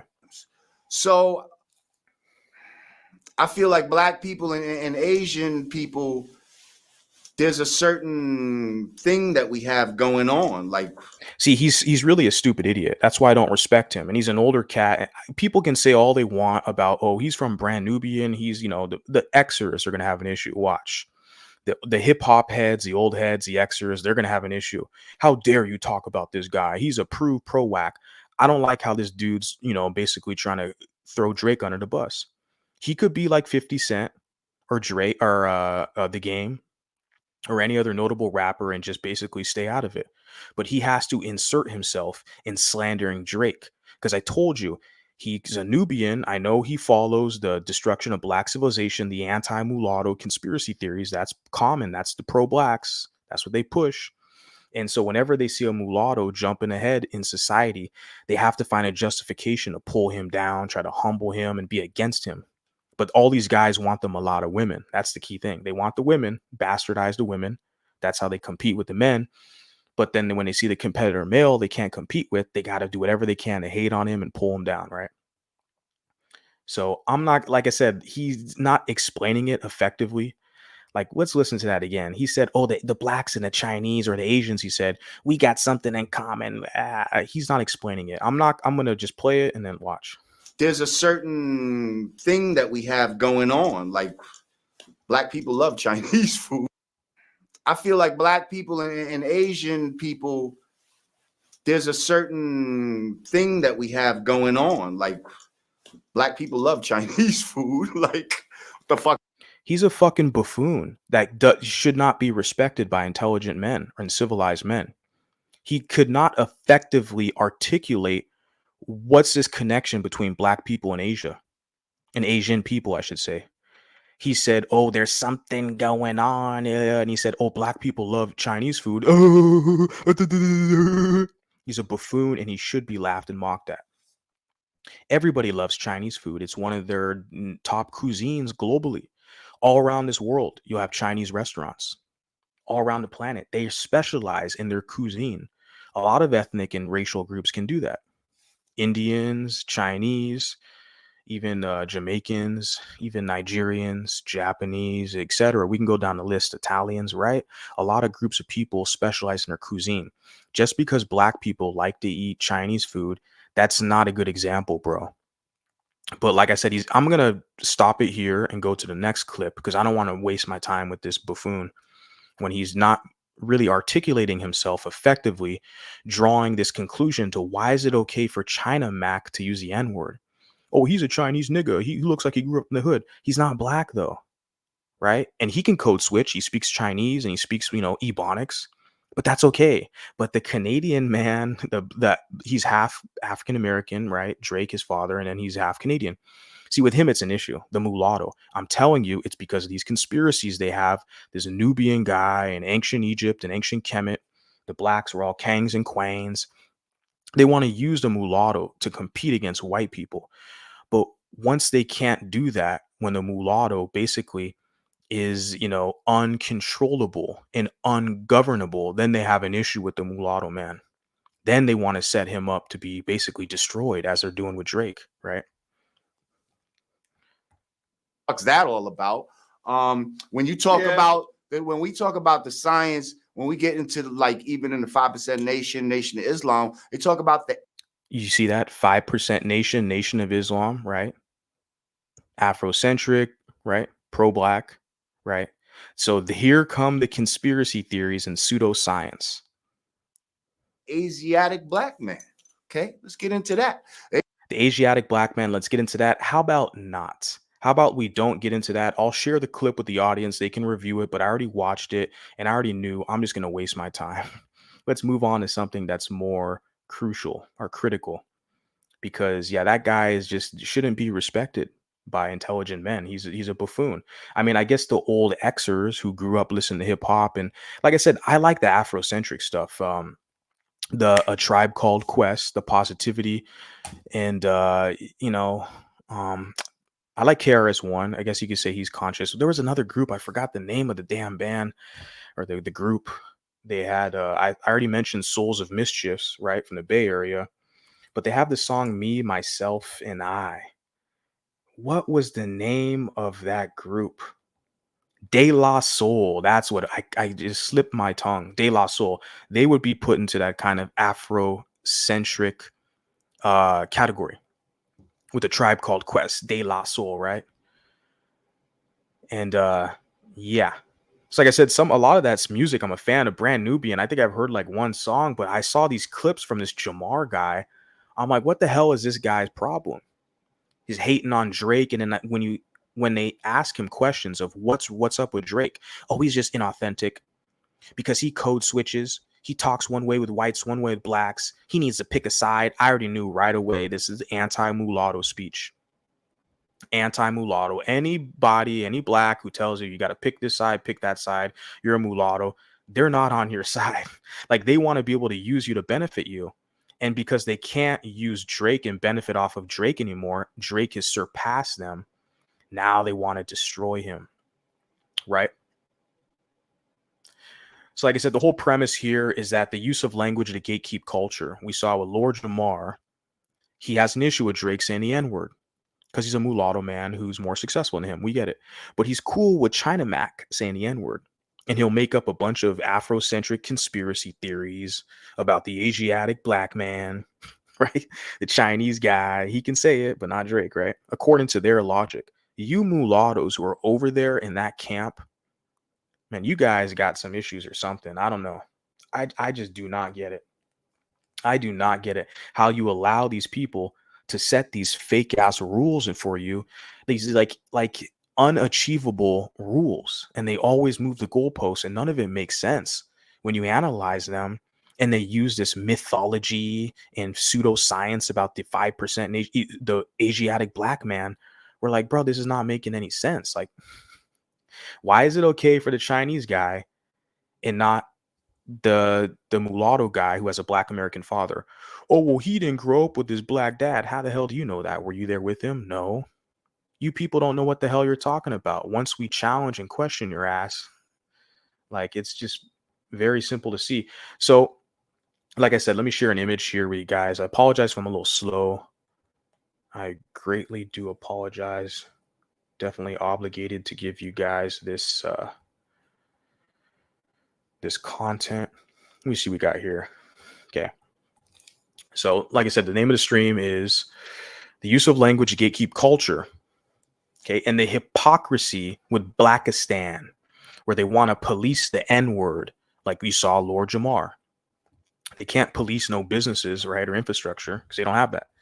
But they're going to police the N-word. Well, you can't say nigga no more because you're not a black like me. You got a black dad, but you ain't black.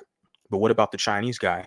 Oh, well, he seems like he grew up with blacks, even though he has no black heritage. But based off the pseudoscience and philosophies of the 5% nation, the original man of China was black. The original man of Afghanistan was black. The original man of Russia was black. We were kings and queens in the Japanese Empire. The first samurai was black. So they can say nigga, you know, the original man on Mars, he was black, you know, he grew up in the hood, you dig, you know, so he can say black. But the mulatto man with the black American father, we saw the footage. Drake, when he was like 9 years old, singing the Fugees, Lauryn Hill, vibing the hip hop and shit. See, for him, I'm trying to tell you guys, for him, it's an issue because he's a competitor male, and a lot of the black racists, they push the anti-mulatto conspiracy theories. They're fearful that you will outshine them, and you'll come to the epiphany and realization that you don't need them, they need you. And you'll restructure your relationship you have with them to where it will benefit you. They want to reap the benefits. They want to benefit off Drake, but they don't want Drake to benefit off of them. Isn't that what they say? Oh, Drake used them. He used the culture to get ahead. He's a culture vulture. He used them. See, they want that relationship where they can use your ass. Okay. Once you start benefiting off of them, they don't like that arrangement. It's too bad, bro. Like, I'm not like you. I'm trying to come up in this world. Fuck that. I don't get it. So I shared this image a while back. Young lady. She has a pretty big social media following. Her name's Jazmyn. That's what she goes by. She's like a fitness model, but also this, she has like an OnlyFans account. So she does sex work. Okay. And I knew that, when I first found her channel, I didn't know that. I just saw the whole mulatto thing, but shout out to the mulatto cat, actually, you know, kind of DM me and told me, hey, do you know that girl, this woman here, Jazmyn, she actually has, you know, she's doing some other stuff. And I was like, you know, but that's her personal business, whatever.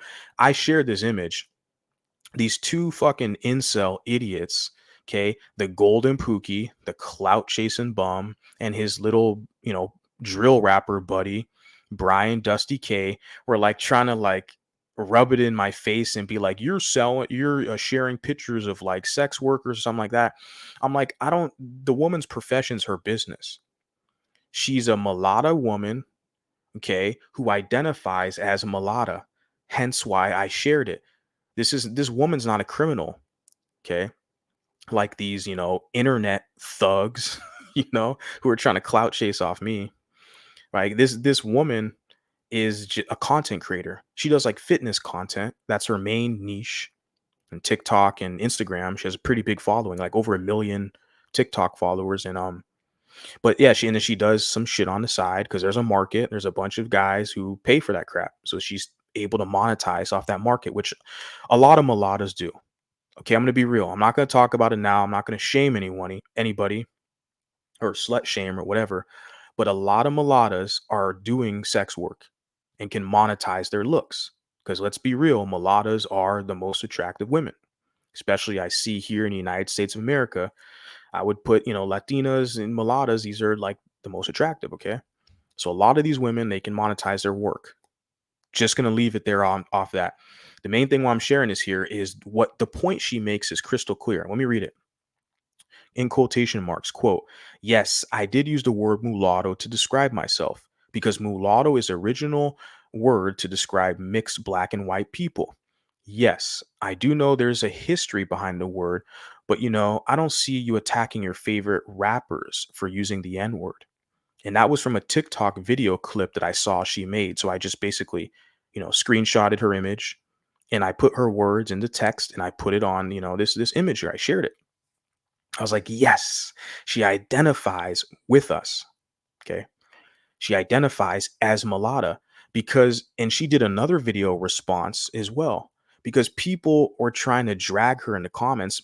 Let's be honest, it's blacks who don't want you to identify as mulatto because they want to use you as their mule subordinate group, begging for their acceptance. You're like, fuck that.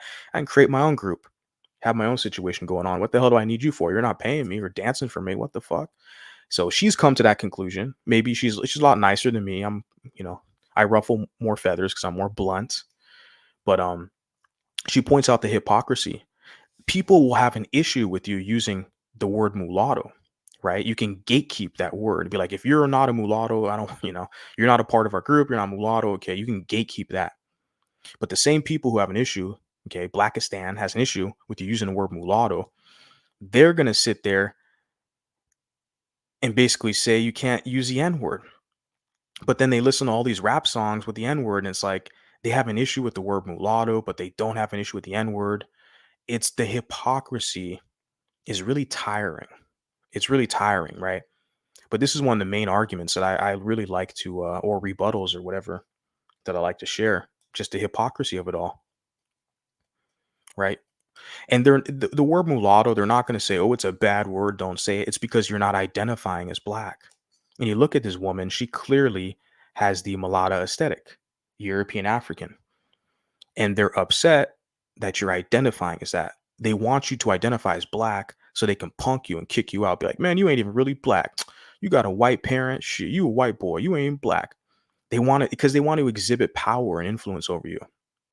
When you don't identify with them, you deal with them as basically as an outsider, essentially. You're not a part of their group. They can't take anything from you or demand anything. They have to meet you on the playing field and it's business or trade. It's like, hey, what are you going to give me? And I'll give you something. We can have fair trade. They don't want to deal with you on that in those terms because they really have nothing to give you or offer you. Right. So that's why they want that position where they can constantly outgroup you. And it's very crucial for them. They want you to identify with them. So they look at mulatto as a bad word because you'll identify as something that they have no influence over. And they're using that same strategy over on you with the whole N-word thing. You see what they're saying? Like, oh, you're not black, so you can't use the N-word. They're going to try to, like with Drake, they're going to try to outgroup him. Right?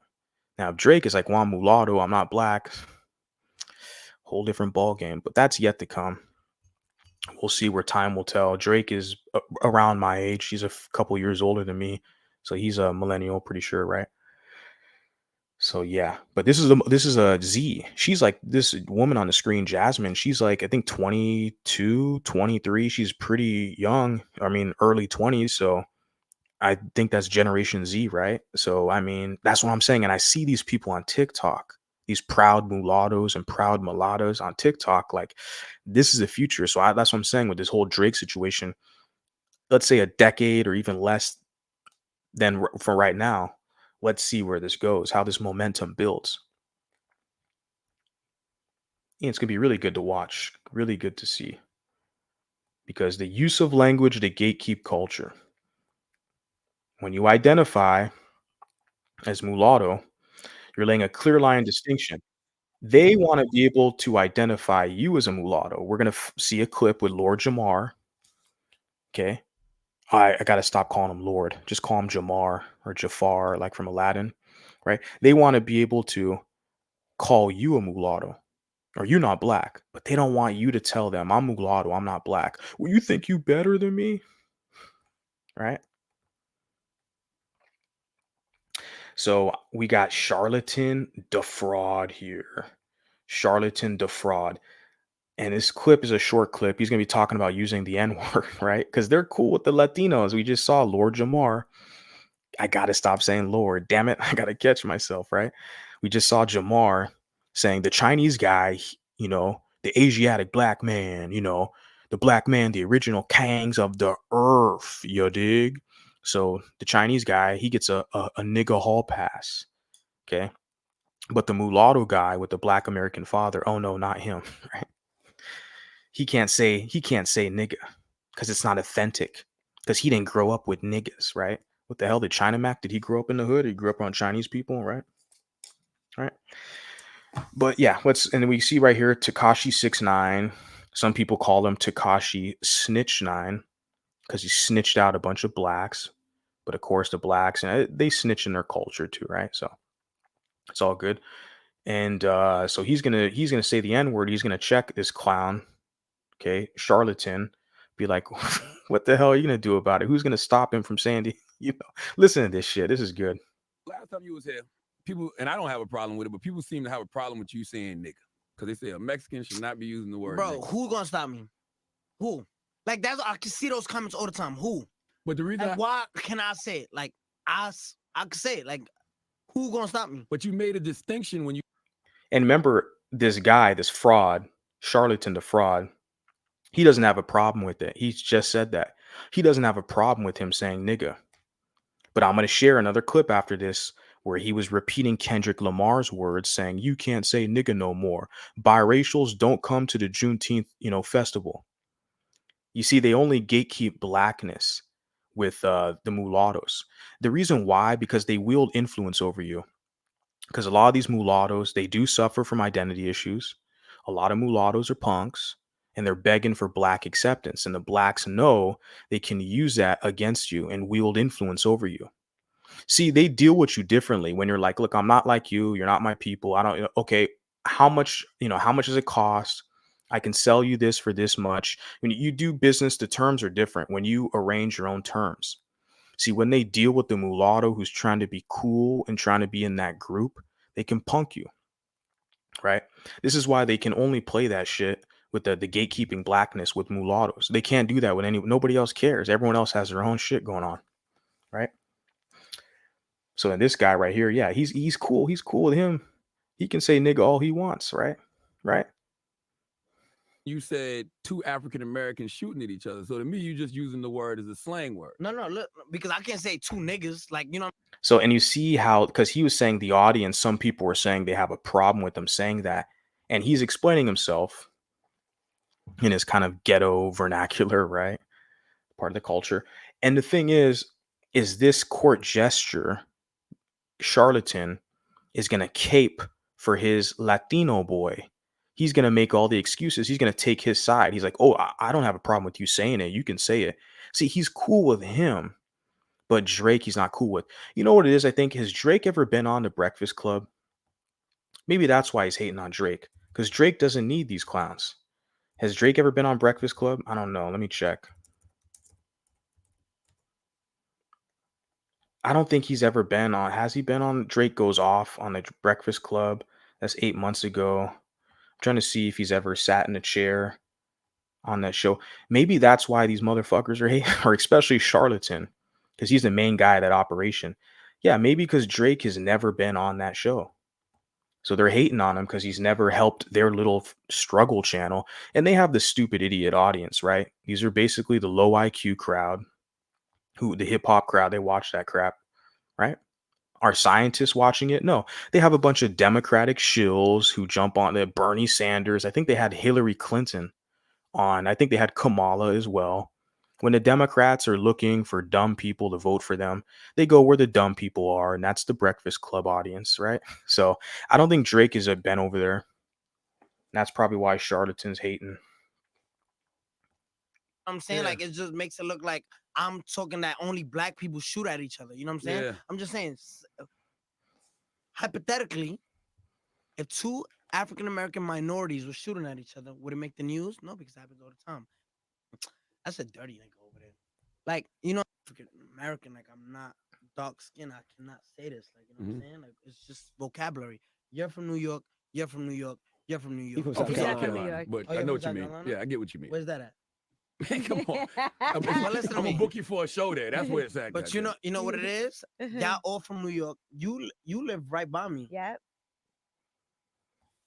And this is a Blasian woman, right? I don't think she's on the show anymore. She was kind of annoying anyways. She was kind of not a good fit. I don't know what the hell she's doing. And like I said, the whole show is not even a good fit anyways. I've seen a couple episodes. I was like, this is dumb. This is stupid audience, stupid conversation, court gestures, low IQ. And you're not going to learn anything. Listen to them. But yeah, she's Blasian, right? Angela Yee, she's got like Chinese parent. And then DJ Envy, someone's trying to say both of his parents are black. Fuck out of here. He's got two mulatto parents. DJ Envy. I remember someone put a comment on one of my videos saying, DJ Envy, both of his parents are black American. Really? Is that right? Is that right? No, man. I can already see what his mom has a picture of his mom. I think his mom passed away. And so I see an image. I can't see an image of his father. I don't know if there's an image out there, but I'm like, bro, this dude is not like DJ Envy's not black, bro. Like, in what world does a guy like that looks like that is black? Some old black woman put that comment. DJ Envy, both of his parents are black. Really? You have any receipts on that? No, you guys are just making crap up. People, and I don't have a problem with it, but people seem to have a problem with you saying nigga. Because they say a Mexican should not be using the word Bro, nigga. who gonna stop me? Who? Like, that's I can see those. That's the thing. Who's gonna check him? Who's gonna stop him from saying that? And you can look at how he kind of like bites his lip, right? Because he knows he's powerless. He's just a court jester shill. You're not gonna stop these Latinos, and you're not gonna stop the mulattoes or anybody else. He knows damn well he has no influence. He ain't gonna stop nobody from saying shit. He knows that. But see, that's all they got, and they try to wield that over the mulattoes like Drake. You're not really black. You can't say that. Don't say that. I just want to share that because that was pretty funny. Got this Mexican guy with rainbow hair checking his black ass. Charlatan the fraud. Like, bro, who's gonna check me? Who's gonna check me? His DJ Envy Stan account looks like two black parents to me. Oh, they have an image right here for DJ Envy. Two black parents. Are both of his parents mixed? Oh, this is it right here. DJ Envy. I don't like DJ Envy, and he's guilty for sure, but he is definitely black, right? You guys want to be the judges of this, right? Could we say his father is a Griff and his mother is Mulatto or Louisiana Creole? You guys want to be the judge there? I don't know. That's DJ Envy, right? That's his mom. And just looking at this image, I'm like, yeah, that's not a black woman, right? Maybe this is when she's younger. So you guys can do the research for me.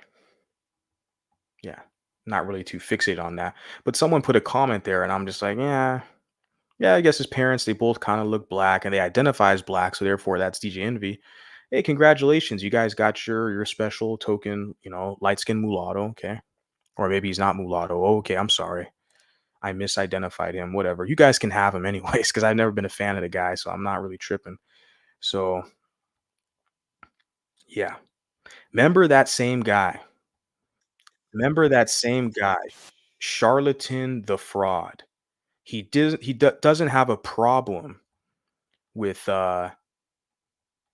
what's his name? Tekashi 6ix9ine or Tekashi Snitch 9. He doesn't have an issue with him saying nigga. Because remember, 5% nation. Because remember, the Asiatic black man. Remember, the almanac, the original people in Mexico, they were black. The original people of Uranus were black. The original Chinese were black. We the first kings and queens of Earth. So, yeah, you can say, you can say nigga too. Oh, but you a direct descendant from a FBA ADO West black American like Drake. Oh, but you got a white Canadian Jewish mom. You can't say nigga. You can't say nigga no more. You ain't from the hood. Why is that? Yeah, because he doesn't need you fuckers. He got what he got and he's bounced. He's on his jet somewhere. He's good. Yeah, that's all it is, man. They only pull that shit with the mulatto cats. And because nobody else cares. Nobody else cares, all right? Get on a flight to go see. Yeah. If you can get tickets. I'm sure. Like I said, pretense here. I already shared this on my other stream. This guy here, Charlatan the fraud's gonna let you know that the whole not like us is about gatekeeping blackness from mulattoes. He's gonna say biracials, y'all might want to stay at home. But he's also gonna say, he's gonna repeat Kendrick's line of you can't say nigga no more. But remember, I just shared the clip. He had the Mexican guy, Tekashi 6ix9ine. He has no issue with him saying nigga. Just like Lord Jamar, not Lord, but Jamar. He has no issue with China Mac saying nigga because of the Asiatic black man. And we were all kings and queens in Egypt, but that mulatto ruined it. So now I got to beg the white massa to make me feel special again, right? So Jamar He's cool with China Mac saying the N-word, but not Drake. We see the same pathology of this Bantu here, Charlatan. Why is that? Oh, maybe because it's a mulatto man, competitor male, and they're jealous and envy of him. But like I said, they're never going to admit the jealousy and envy because they'll show the whole world literally their depravity and their shame and guilt and their egos. They have huge egos. That's one thing about them, the kind of bravado. They have big egos, and especially in the whole hip hop field, right? They're all, boasting and bragging, and the egos are very huge, but the ego covers up a lot of shame and guilt and insecurities, right? They're hiding. Those insecurities are deep in them, and they got to cover it up and mask it, because once you see it, you're like, oh shit, this guy can be easily conquered, right? Because he hates himself. So he's got to pull the mulatto down. Y'all can't say nigga no more. Y'all can't say nigga no more. But they're not going to say that with Chinese people there and Mexican people there, because that's their fan base. Their fan base is Latinos, man, who are listening to that hip hop shit. You got a lot of Latinos, man. I'm going to say it, especially on the East Coast. They want to act just like they're blacks, man. Where's this guy, Takashi? Is he from Florida or in New York, or where's he at? And we know, like with Fat Joe, he's from New York, and and Big Pun and all these other cats. We already know the Puerto Ricans and shit like that. Like, you see a lot of them, yeah, they act and try to talk like a black. And like I said, I'm a West Coast guy, so the Chicanos and the Mexicans is different. You do have some of them, they try to act like a black, but I already know on the East Coast is a whole different phenomenon, a whole different animal, if I can say that. In this show, they're broadcasting from East Coast, New York, right? And you can hear, even you listen to some of the East Coast Hispanics, right, who are kind of raised in America, how they talk, tonality, stuff like that. You're like, oh yeah. So yeah, you're gonna have the whole crowd, Kendrick, Jamar, like saying they're not gonna gatekeep blackness because they want that larger audience. The blacks are only 13% of the American population. The Hispanics have already outnumbered the blacks now. Okay. So you already have more Hispanics. So now they want to market their music to the Hispanics and whites, the majority population. So they're not going to gatekeep blackness to them because they want the numbers. They want to grow their popularity. Bluntly is a joke. But shout out to DC. Like, I'm doing this stream because DC shared the whole, Jamar information with me too. She shares a lot. Like, I really appreciate DC, man. She's like my top mod over here because she shares all these gems with me. Stuff that I'm like out of the loop of. Like, I don't even know, that's why I really appreciate you guys, because you share stuff with me that's like, oh, I could probably talk about this. This is good stuff. Like, because I would have never found this clip or saw it. Like I said, I don't watch these guys, The Breakfast Club or Lord or Jamar. I don't watch these guys. I don't care. I already know they're idiots. They serve white people and they try to undermine mulattoes. Like, I already get the drill. I already know what time it is right now. But yeah, I saw this, and he like nonchalantly tries to say, oh, the biracials, you just might as well just stay at home, right? It's going to be blackety black in Juneteenth. See, it's like a ritual because they're trying to exhibit influence and power over another population because nobody else is going to be underneath blacks. Like we said, the Latinos are very outnumbered them in America. The Chinese have a strong business, and Asians in general have a strong business infrastructure. They have their own communities. They're not going to be underneath blacks. Blacks will never be able to hire Chinese people to work for them. It's the other way around. The Asians can hire blacks to work for them. Even we see in like places like in Africa, like Kenya or Nigeria, where you'll have Chinese investors and infrastructure development, but the Chinese bring their own management team and hire their own. And then you got the local native blacks who will work underneath the Chinese on black land, black territory. That's really sad and pathetic when you think about it. When you analyze that, you're not dealing with the group that has power. How is that a normal arrangement where it's a black land, a black country, majority black population, but an outside investor, let's say Chinese, can come to your land, set up shop, have a whole company, and they hire their own for the top management supervisor positions, and then they just hire the local people for like the cheap labor at the bottom. Only when you deal with these people, they accept that arrangement, right? It's only acceptable with them. No other race on the planet will allow blacks to be above them and manage over them. Only the mulattoes, who have insecurities, self-esteem issues, and they're begging for black acceptance. It's only the mulattoes who think it's normal to be underneath them. And that's why you got guys like this clown, Charlatan the fraud, who's going to laugh and joke in your face right now, nonchalantly, like, oh, you biracial? Psh, Kendrick Lamar's going to be there. You don't even go. Don't even go to the Juneteenth cookout. The sad pathology and irony of all this is he'll turn around and weaponize the one drop rule to pull you back in so he can use you. Oh, well, you know, you still black, so you need to come to this protest and help us blacks get this voter rights. And like, they're still going to try to pull your mulatto ass in to help their black cause. And their, you know, this is the sick pathology of it all. Like, they'll sit there and mock you and try to be like, oh, you ain't like us, you not like us. But they'll turn around and weaponize the one drop rule to pull you in to serve them in their political benefit. This is the sick, disgusting pathology of it all. I'm just here reporting the news. I know people don't like my delivery. That's fine. You'll get over it, or you'll go somewhere else.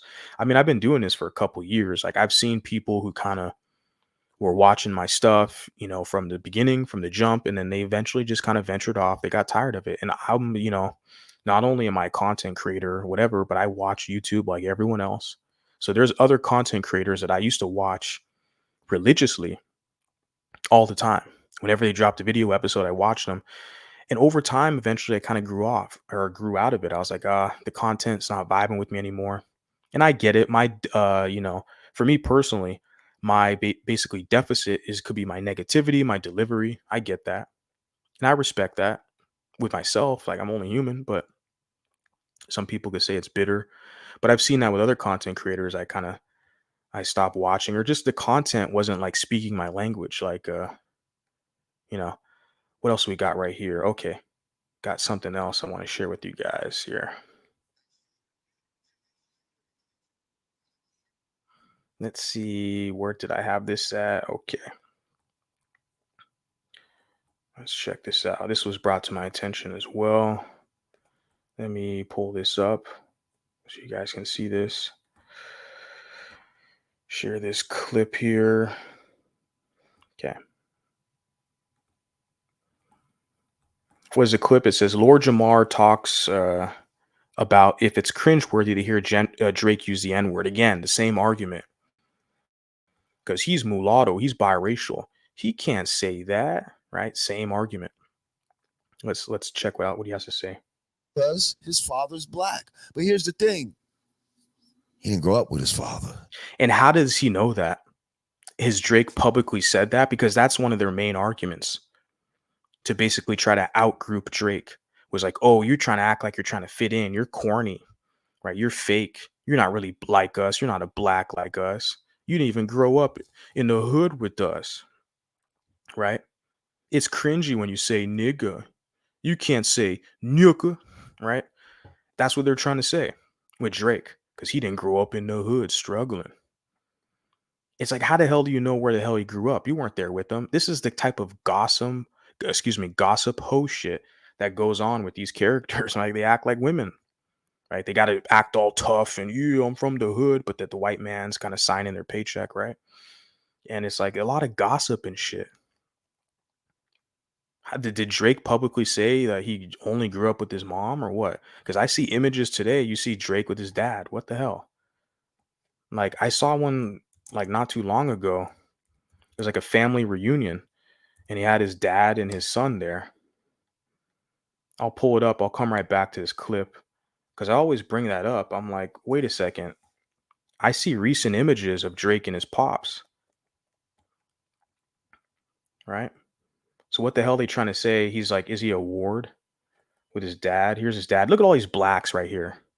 And his dad's black. But now they're trying to say, you not like us. You can't say nigga no more. See, that's why I don't even deal with these people, man. Like, I'll be the bad guy. Fuck out of here. Look how they're going to stab you in the back and turn on your ass. You do anything good for them, no good deed goes unpunished. They're going to spit on you, stab you in the back. They're going to run to their white massa to plot against you. Look at this shit. He's on stage. He's got a award or something with his dad right here. And this image was recent with his dad and his mom. And they're trying to sit there and be like, well, he grew up with his mom. Well, what the fuck? His dad's right here today, man, 2024. Explain this. Seems like he has a good relationship with his pops right here. They're trying to act like his dad is absent. He's nowhere to be found. We're like, well, why don't you explain this to me then? Explain this to me. Well, he has a good relationship with his dad. We saw videos of Drake when he was like 9 years old singing to the Fugees, singing to Lauryn Hill.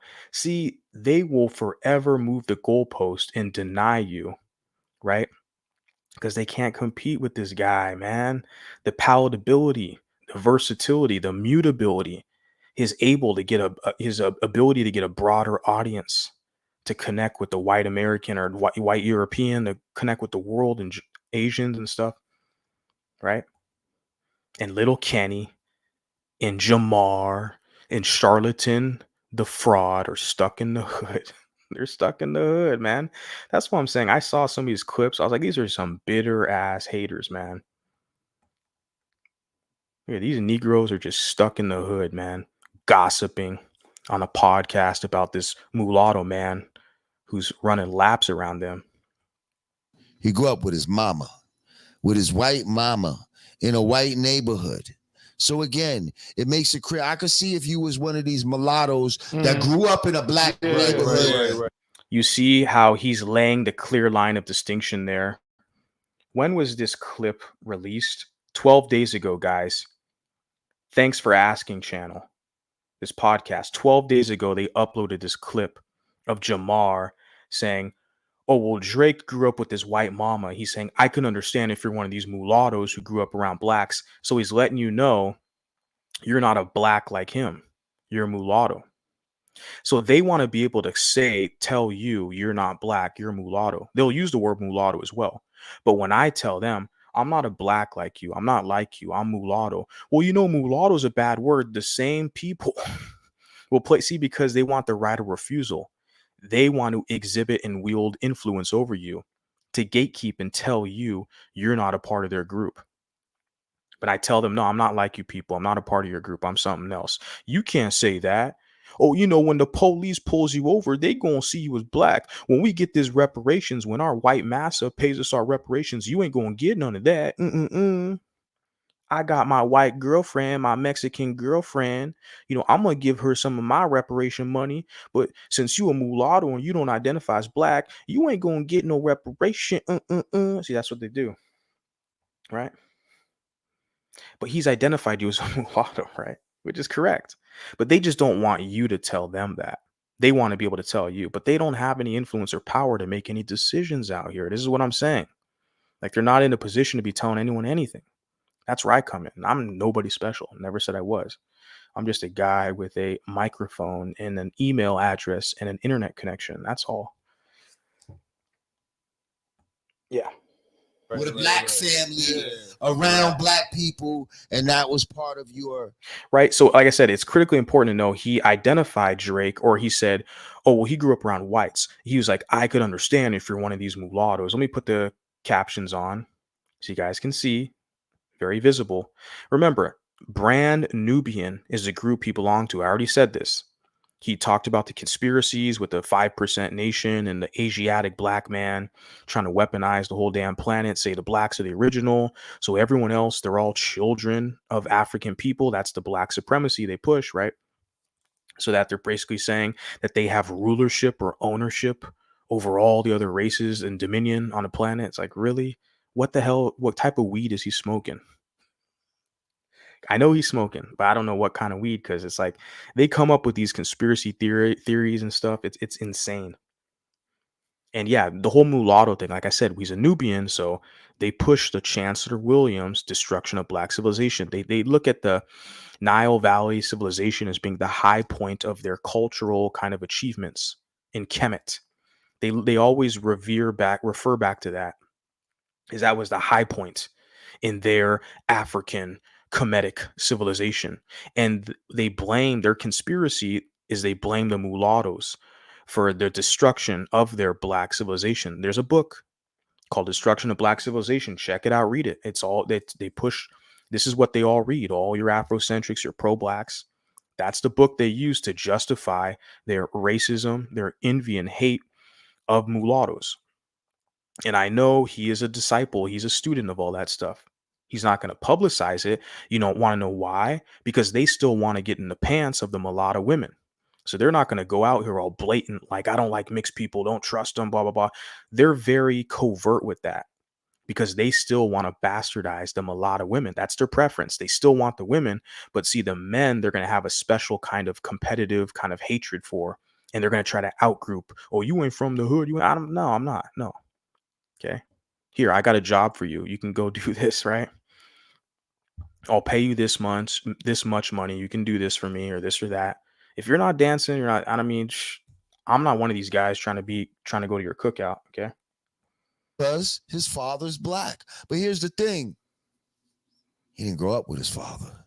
He grew up with his mama, with his white mama in a white neighborhood.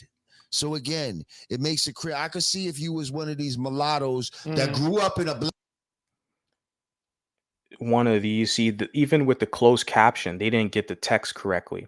He said it, one of these mad that grew up. They didn't get the closed caption correctly.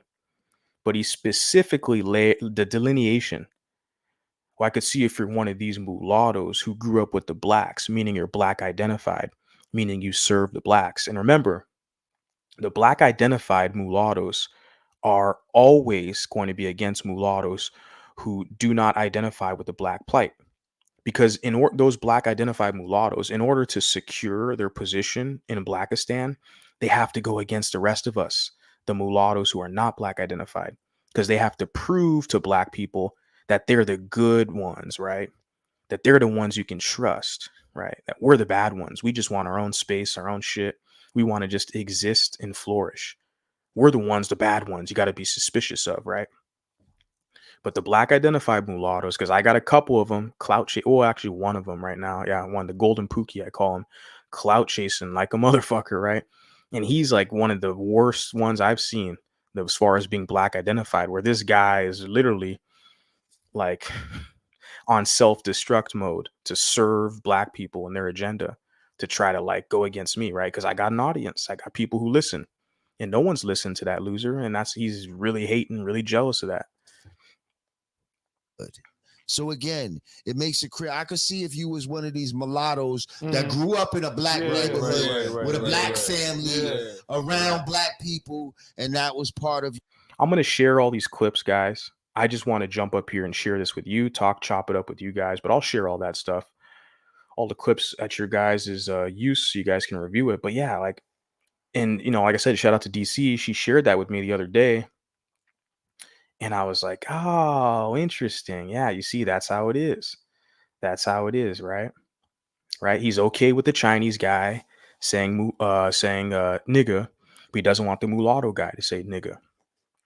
Just like Charlamagne the fraud's okay with the Hispanic guy saying nigga. And let's be clear, he said everybody can say nigga except for white people. That was his whole issue, right? And then remember, with the Jamal, he wants to them, the way they see it is they don't like mulattoes, but because mulattoes are birthright, we're partially African. It's still, in a sense, kind of part of our tribe, just as much as it is with Europe. My goal is for us to have our own shit. Okay. I'm one guy. There's a lot of others, especially I see the young people. Shout out to them. And so they can't really like a Jamar guy, a guy that has no power or influence, because with white people, they have institutions, organizations, so they can basically gatekeep more effectively, right? And they have methods. I saw Val in the chat they have paywalls that they can put up, exactly.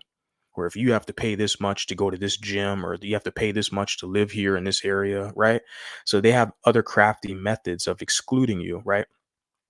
And whereby blacks really don't have anything except for the nigga, the barbecue stain pass, right? Or barbecue card, whatever pass.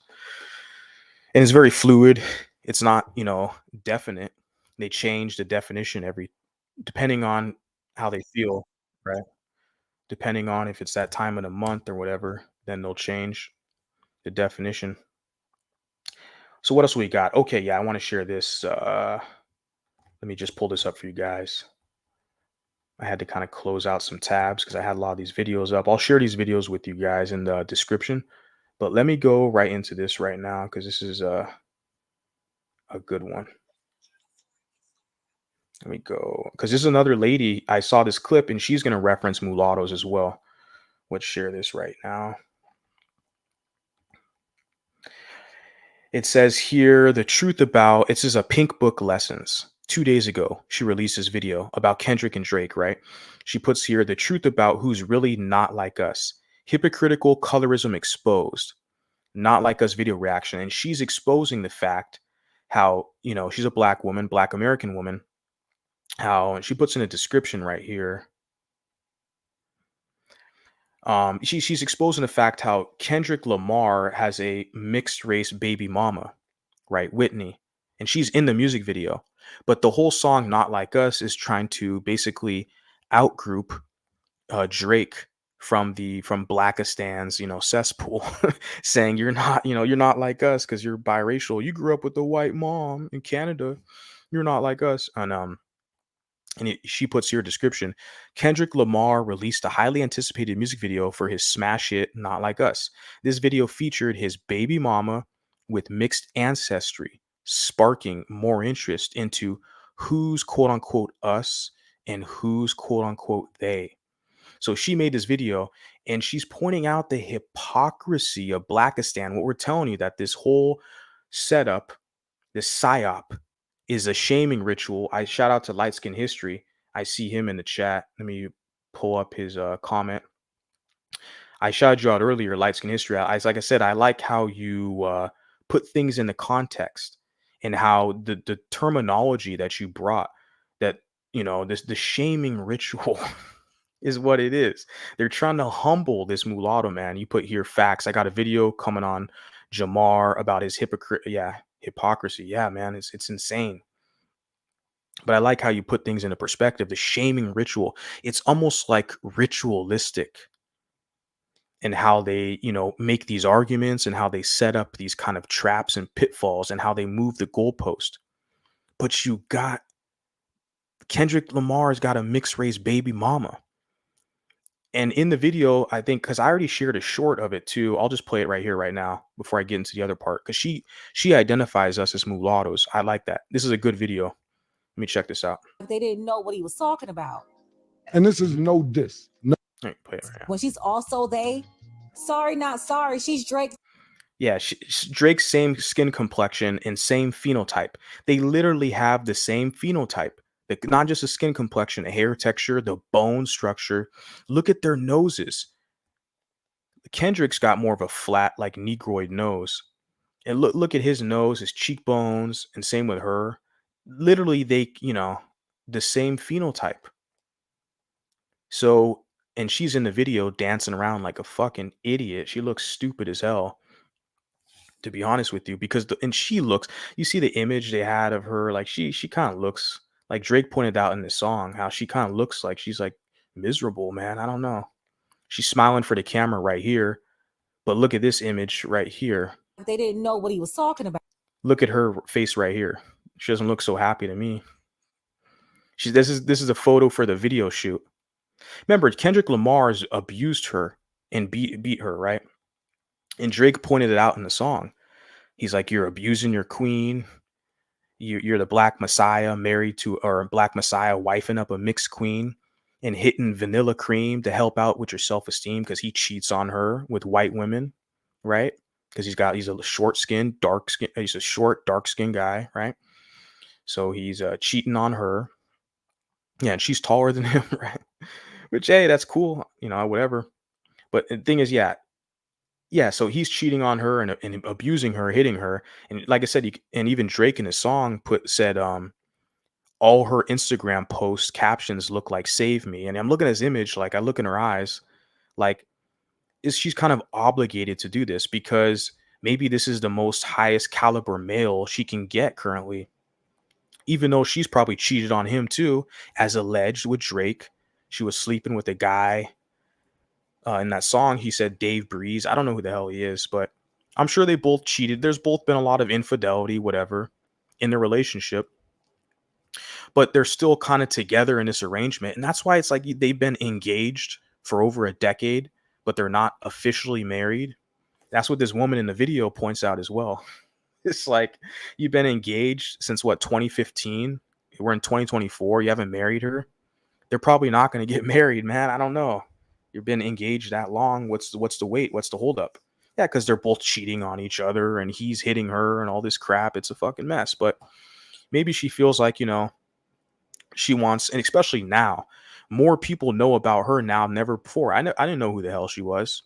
I think I saw an image like a year ago of Kendrick's wife, or excuse me, cut, pause, not wife, baby mama, fiance, whatever. And I think I saw an image of her a while ago. It's like, oh, it's typical, dark skin, there's light skin preference. That's typical for them. We know it. But she's getting way more publicity now than ever before. Now she's in this music video, dancing around, looking stupid. Not like us, as one dumb biracial or mixed race, whatever the hell she is. Yeah. Let me continue on with this. About. And this is no diss diss whatsoever towards Kendrick Lamar, not even a little bit, because I don't got time. I don't want to double back in my life. I'm in a good space. I don't want no problem. Kendrick Lamar's wife is half white. Yeah, literally. Kendrick Lamar's wife is half white. Maybe she's not directly biracial, but both of her parents got some mixture going on. It's kind of like that DJ Envy. I saw some images of his parents. That was an old image, looked like it was like in the 70s. Maybe that image, maybe they were out in the sun all day, right? And they're looking extra crispy, right, on that photo shoot. But regardless, you look at DJ Envy, it's like, yeah, his parents definitely got a lot of European up in there, right? Same thing with this girl here, this woman here, Whitney, right? They're trying to say both of her parents are black. It's like, yeah, I guess they're black identified. They're from the hood, whatever. But the blacks don't come out like that. There's some strong European genes going through there. And that's also how you know the black gene is not dominant. Because how the hell are you going to have two black parents and have someone who's literally looking half European? Oh, that's the Eve gene. Bullshit. No such thing as Eve gene. It's all pseudoscience bullcrap. She's mad. Damn, She's don't light say that. She's light skinned. Yeah, don't say that. I'm saying, if you're accusing Drake, and I'm not taking sides, I'm just stating facts. If you're accusing Drake of being half white, and your wife, and you using all this black card, your wife is half white. And I think his name is what? Chameleon. I forgot the guy's name. He's a rapper, like back, I think from the South, ATL, whatever. When I was a kid, I forgot the guy's name, this cat's name, this rapper. But I remember him kind of briefly back in like that kind of crunk era, early 2000s. We're talking like 20 years ago, right, guys? But I did share this video. I clipped this video, him pointing out the hypocrisy. Oh, Cameron. Sorry, that's his name, Cameron. Yeah. And I shared this a couple months ago. It came out, or a month ago, whatever.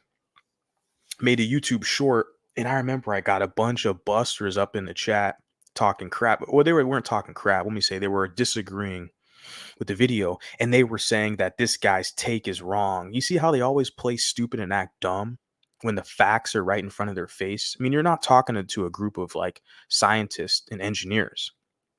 You're talking to basketball Americans. You're talking to future drill rappers, right?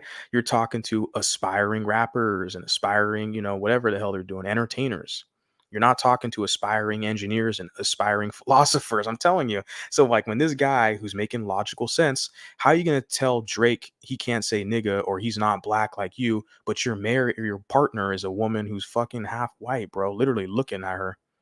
Yeah. And I had these idiots in the comments like his take is wrong. I'm like, wow, how is it wrong? No reply. They never replied. I got the video. It's on my short. You guys go to my shorts. You can find this short I made. You have people in there being like, oh, he's so wrong for this. Yeah, see, they always on it. It's because they still want their preference. They know they're going to play the same Blackistan games, trying to talk shit on the mixed guy because they're competing with the mixed guy to get mixed women. We know what's up. We know what time it is. So they're going to move the goalposts and play all these games. But yeah. So how you attacking the man about something you're dealing with? And I don't care about nut size. I'm just saying if you're going to use the black card, if that's what we doing. I'm just saying. You knew that? Yeah. That he had a white wife? Half white. Or half white. I didn't know that. I knew confirmed, but- all the stuff on. Yeah, commercial. Yeah, I'm gonna bring it right back. I just want to get through this commercial. What is it, Missy Elliott? That's what it has. She has like a pound of makeup on her face. Let me get back to this clip. Let me share the screen.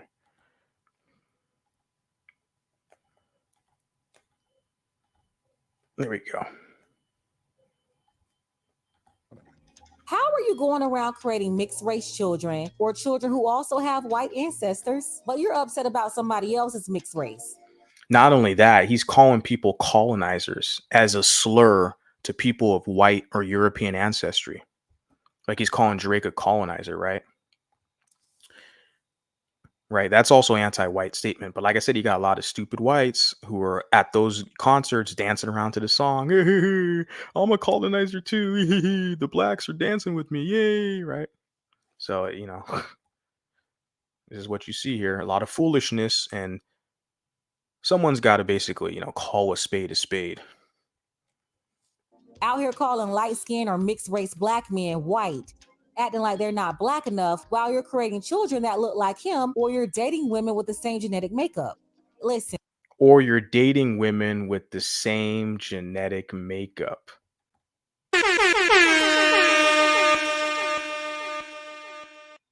Right? He's laying in bed, the colonizer? Like, come on, guys, right? We know that's how it is. Like, the Phil Advice show has a Mexican, partner. And I'm going to talk about Phil in a couple days because shout out to the South African colored out there. And I saw Phil Advice show basically he's talking more crap about Tyler and mixed people. That's what he does. That's what pro-wax do. They want to use us, right? They wanted to try to trick us to make us think that we need them when it's really them who needs us more than them. So, yeah, I'm going to talk about the Phil Advice show in a couple days, right? But yeah, same thing. He's got a Mexican partner, Mexican woman. But he's going to cry about white supremacy and cry. I'm like, bro, like you already got your reparations, bro. It's the same thing with this guy here, K-Dork. Who is a dork? He's an awkward, introverted dork guy, but he's got his mixed race preference, right? Who he's also cheating on, by the way. But he sees a competitor male like Drake, who Drake has already had women like her, bro, and other women like, he has a private jet. Like, it doesn't get more.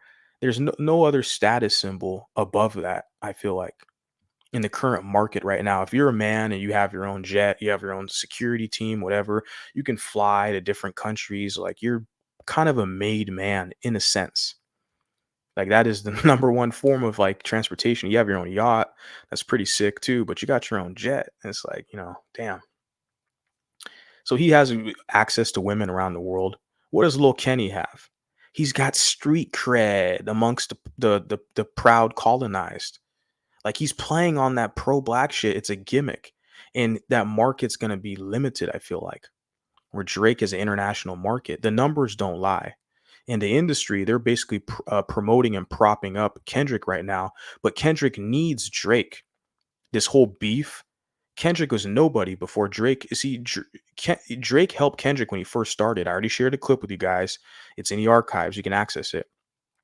10 years ago, Kendrick was shouting out Drake. Oh, it was up. Drake is the one who helped me get white people as audience members, right?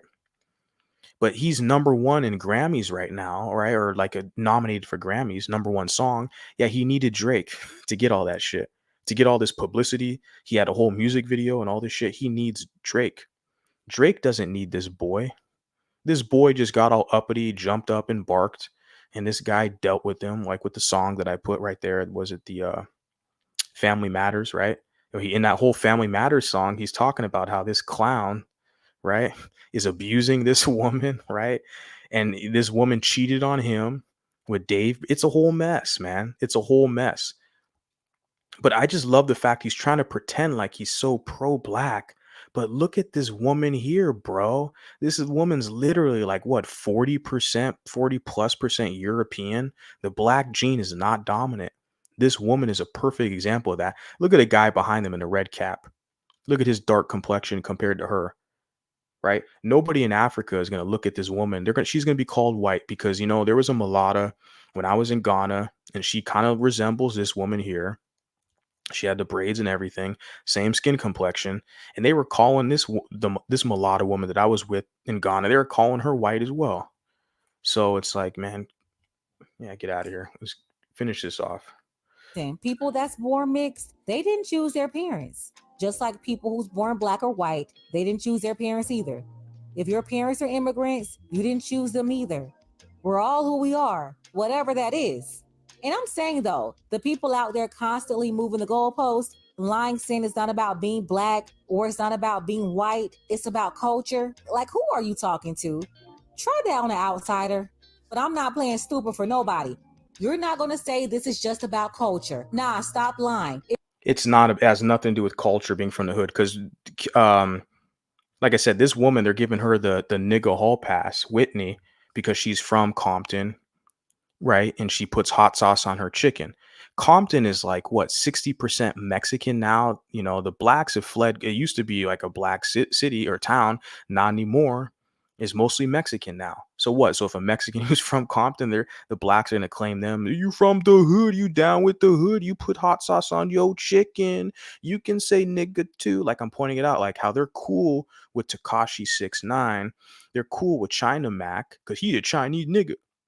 They're cool with the other Latino cat. What's his name? Fat Joe. But this mulatto man with a black American father. Let me share the image again. All of a sudden, they got an issue with him saying nigga because he ain't from the culture. Isn't that what they said? He ain't from the culture. He not like us. And you look at this image here. And I'm sitting there looking at it like, why is he surrounded by all these blacks? It looks like he is part of the culture with his pops right there, his daddy. And we saw video footage when he was 9 years old with his dad singing Lauryn Hill. So like, who are they trying to fool? Okay. The communita, the hood boogers and pro wax. Who are they trying to fool here? When we analyze all this information, the math ain't mathin'. Like, we know what time it is. This is the black gender war bullshit. Okay. Where you have the black guys, they want access to other races of women from other men.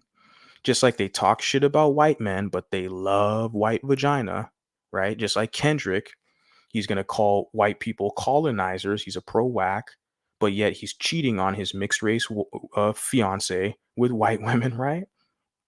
You know that's how they are, right? Right? They talk shit about the other men, the male competitors, so they can get access to the women. And their goal is to bastardize the women, make them baby mamas, not even marry them. He's not married to this woman. Okay. He's going to bastardize her, make her so she's unwettable. So other men, you know, are not even going to want to deal with her. It depends on how attractive. I mean, she's pretty attractive, you know, right? But still, this is like I guess, kind of a higher end case because there's a lot of lower end cases as well. I see some of these people and it's like, yeah, you're basically done. Like, I don't know any other guy who's going to pay, especially a guy that's making money, man. If a guy making 6 figures plus, I mean, they're not going to deal with that seriously. But yeah, it's all this mate guarding strategy where they have that method of outgrouping, right? And gatekeeping competitor males, but they want access to the women. That's all Not Like Us is about. It's the status quo in Blackistan where they have resentment for mulatto men, but they will have a open door access to mulatto women to come into the culture, right? And black women are upset about that. That's why they created their female spaces, the Black Women Empowerment, Chrissy. They've been talking about it for years, about how the black men, their preferences with all, they want all these exoticals, right? And a lot of black women have been fed up with that shit. And they got divestors. They're like, look, they see it for what it is. Like, that's their whole little gender war. I'm just analyzing the information, looking at it like, yeah, I get it. I get it. Because when a lot of these savages get uppity and try to outgroup this mulatto guy who's helped their ass out all these years, it's like, how ungrateful can you be? That's why I don't do shit for free for them. I already learned my lesson, man. in my 20s. I was like, I'm not doing nothing for free. Fuck that.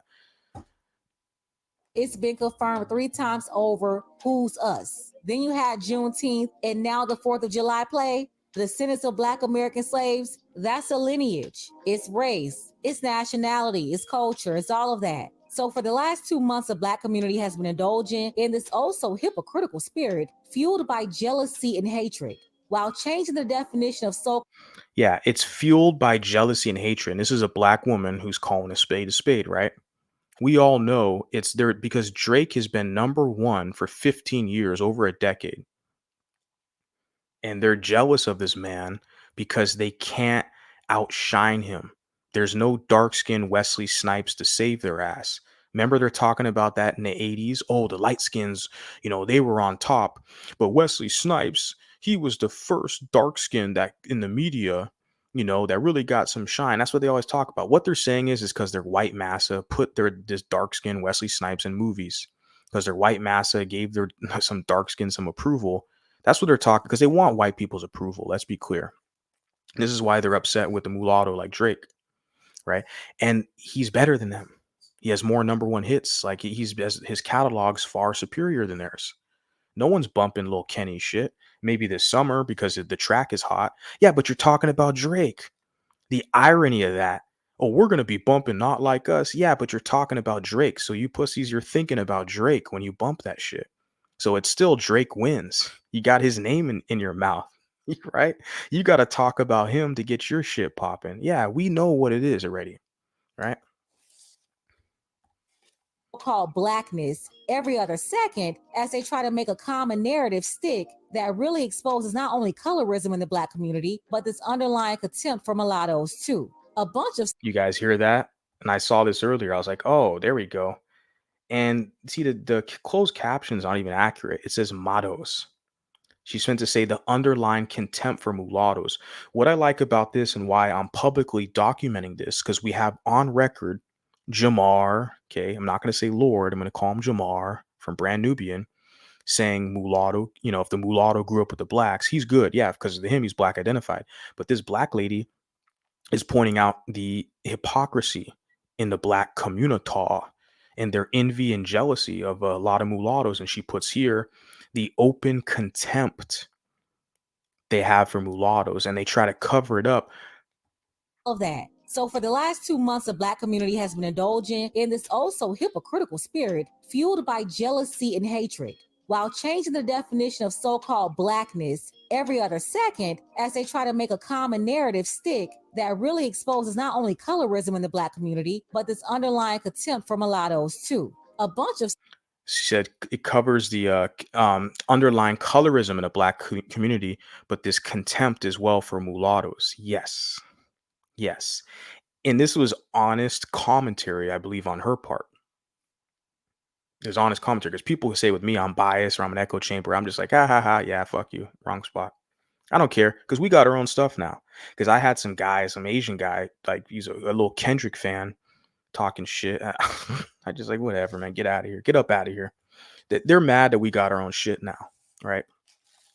So they're always going to put the whole echo chamber kind of label and all this, you're just biased. Your journal, you're biased and all this stuff. Oh, well, too bad. Go somewhere else then. I don't serve you. I don't serve you. This whole platform is designated to have a catalog, okay, a library of reliable content that mulattoes can have access to inform themselves. That's it. That's it. I'm just giving them the information and they will, of course, act accordingly on that. And she was honest with her, basically, like I said, commentary, this contempt for mulattoes, which is what it's all about. But see, the dynamic here, there's a gender component, I already said. See, they like the mulatto women, right? That's their preference. They want the women, but the men, they look at competitor males, they look at you as a threat. They look at you more as a threat than their white massa, because they'll let a white guy shit on them and be their manager and their boss. All the football field, you got all these white coaches, basketball field, all these white like they're cool with that, being underneath whites. Like they feel it's like natural for a lot of them. But when they see a mulatto who's the #1, like Drake, dominating the industry, they don't feel comfortable. It like they have these kind of flashbacks of ancient Kemet, I guess. All the pro-whack conspiracy theorists, they have these like flashbacks. Oh my God, we're Kangs now, but this mulatto's coming up and he's gonna make it so we're not Kangs anymore, right? So they're having these kind of flashbacks, like, oh my God, they're getting scared. The mulatto's growing. They can't stop it though, man. You look at, I'm looking at all over entertainment and everywhere. It's just, yeah, whatever. I'm just here to report the news. That's all. Also, hypocritical spirit fueled by jealousy and hatred, while changing the definition of so-called blackness every other second as they try to make a common narrative stick that really exposes not only colorism in the Black community, but this underlying contempt for mulattoes too. A bunch of, like I said, it's good because they're laying the delineation now that we're mulattoes, you're Black, right? But see, they want to pick and choose. They'll say, oh, the mulatto woman, oh, she's Black because she grew up in the hood. But oh, the mulatto man, oh, you grew up with the white mom. You ain't Black like us. Like, oh, okay. If you want her, you can have her. Shit, she's got your kid. She belongs to you. Be honest with you. That's the way I look at it. Like, she's got a kid by you. Okay, yeah, she's over there. That's fine. That I like her over there, not over here. silly hypocrisy that's usually placed on Black women. But this time, it wasn't just Black women, it was majority Black men. Then you had people getting mad at Tyler for not wanting to identify as a Black. Look at how sexy she is, how she moves, huh? Little thirst trap.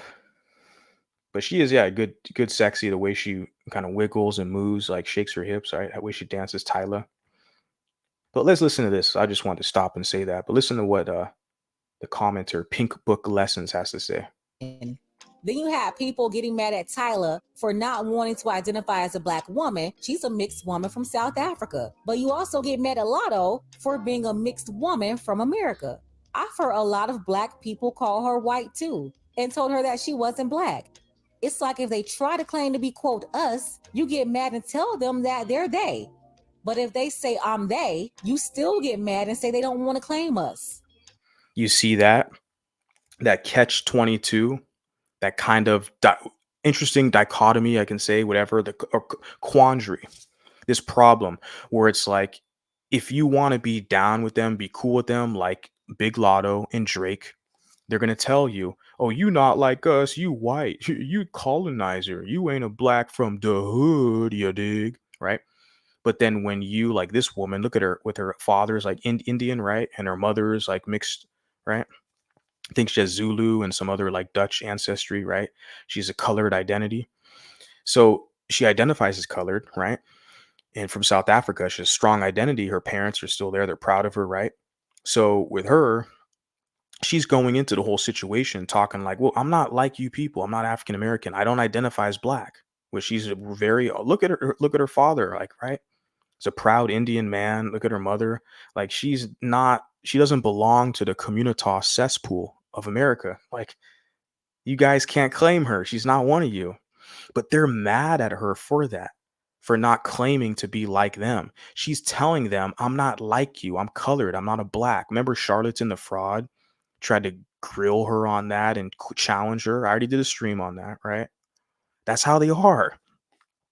They want to tell you you're not like them. They feel like that gives them influence or power because you're dealing with a lot of powerless people. But once you take your power back, your autonomy and sovereignty, and you look them in the eye and you tell them, oh, I'm not like you. I'm different. I'm mulatto. I'm not a Black like you. I'm not like you. They have a problem with that. They get mad. Oh, you think you're better than me, right? It hurts. Like their insecurities start to show. Well, it doesn't matter because when my white massa pulls you over, he's going to treat you like you Black. Like, y'all gonna have to make up your mind, stop playing. If Kamala isn't us, then Obama isn't us, Tyler isn't us, Lotto isn't us, Ice Spice isn't us, Drake isn't us, and Kendrick Lamar's baby mama, not wife, his baby mama. Stop disrespecting actual wives, by the way, because y'all got real comfortable doing that too. But Kendrick Lamar's baby mama is also not us. Stop picking and choosing who's us when it's convenient or based on who you like. Go ahead. And that's why the Black community in America doesn't get any respect.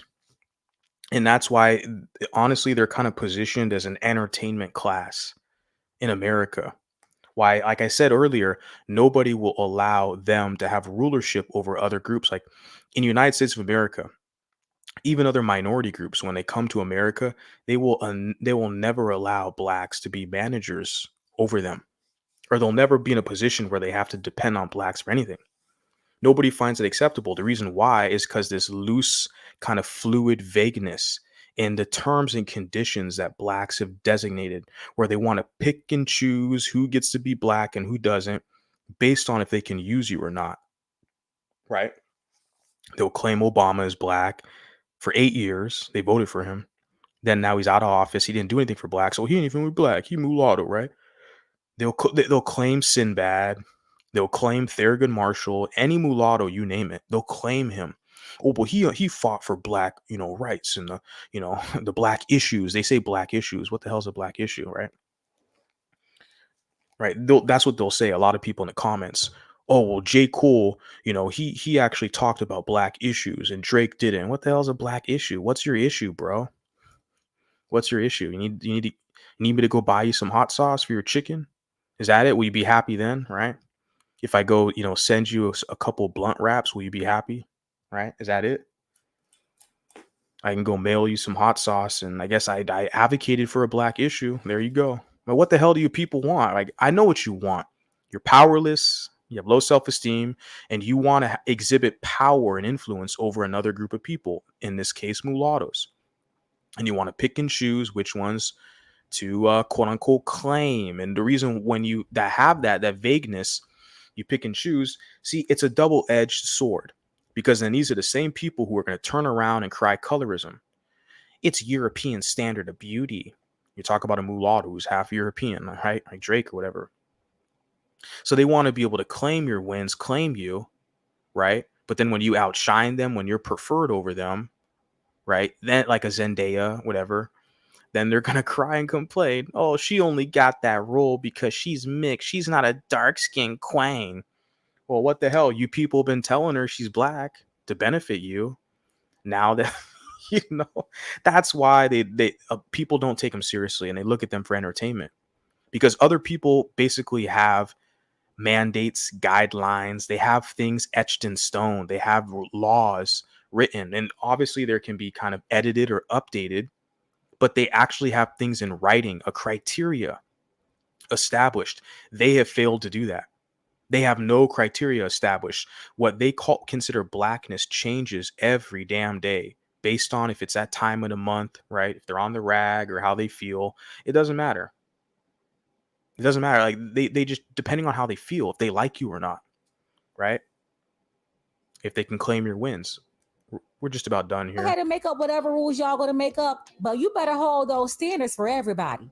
Let's go ahead and get the conversation started. Yeah, that's it. I just want to share that. I bet it went on, like 2.5 hours? Okay, let me see what we got in the comments here. Shout out to you guys. Yeah, I'm just going to kind of check out a couple comments and get the hell out of here. Right? Get on with I know I do these like late night creeps. This is when I got time to kind of jump up here and talk my shit and hang out with you guys, man. This is what it is for me. There's no gimmick, right? I'm just basically vibing with you guys. This is the fam. This is I find a lot of enjoyment doing this. Shout out to you guys. You guys like this content, hit the like button. I guess my only deficit, as I said, is my delivery. You're so mean. You're so mean, Mulatto Vanguard. You sound like a colorist and a racist, right? Right? But isn't Kendrick Lamar a colorist and a racist? Isn't Charlatan the fraud a colorist? Oh, no, because they're proud victims, right? They're allowed to be racist and colorist, right? Because they're proud victims. You got to cut them a check. Give them their reparations check so they can be even bigger colorists and racist. Fuck out of here. These people are hilarious. The worst part is the mulattoes who cape for them. It's like, you really want to go that route? Really? Yeah, really? Which they have already succeeded with mulattoes. Let me see. You put here, shout out to you, MLS. People should date each other. Puts the dark-skinned male supremacy goal is to take every other race of men's women and cuck the men. And the cherry on top is getting those women to hate their men. Exactly. Yeah, that's exactly. And that's exactly what it is. Yeah, you hit the nail on the head. That's a dark skinned male supremacy. The thing is, when you look at these type of unions, these interracial relationship unions, I'm going to start sharing some more data on this in the future, because I see it especially within the white male spaces. You see the type of shit like they talk about. They have entire nomenclature for these type of women. They call them mud sharks. They call them coal burners, right? If you burn the coal, you're going to have to pay the toll. So white men are actually pretty funny. Like they clown the fuck out of white women who try that shit with them, and they end up baby mamas. They, with their bastard kid. It sucks, and then those kids, like, eventually they already know they're going to be looking for answers. They're going to find me. And yeah, it's like, well, and then you look at these women. Okay, well, where's the dark skinned guy at? Where's he at? Oh, that's right. That's right. Now you're struggling to pay for school supplies. Oh, that's right. Yeah. Yeah. Yeah. Dark skinned male supremacy. The goal is to cuck the men, because that's how they got to compete with the men, right?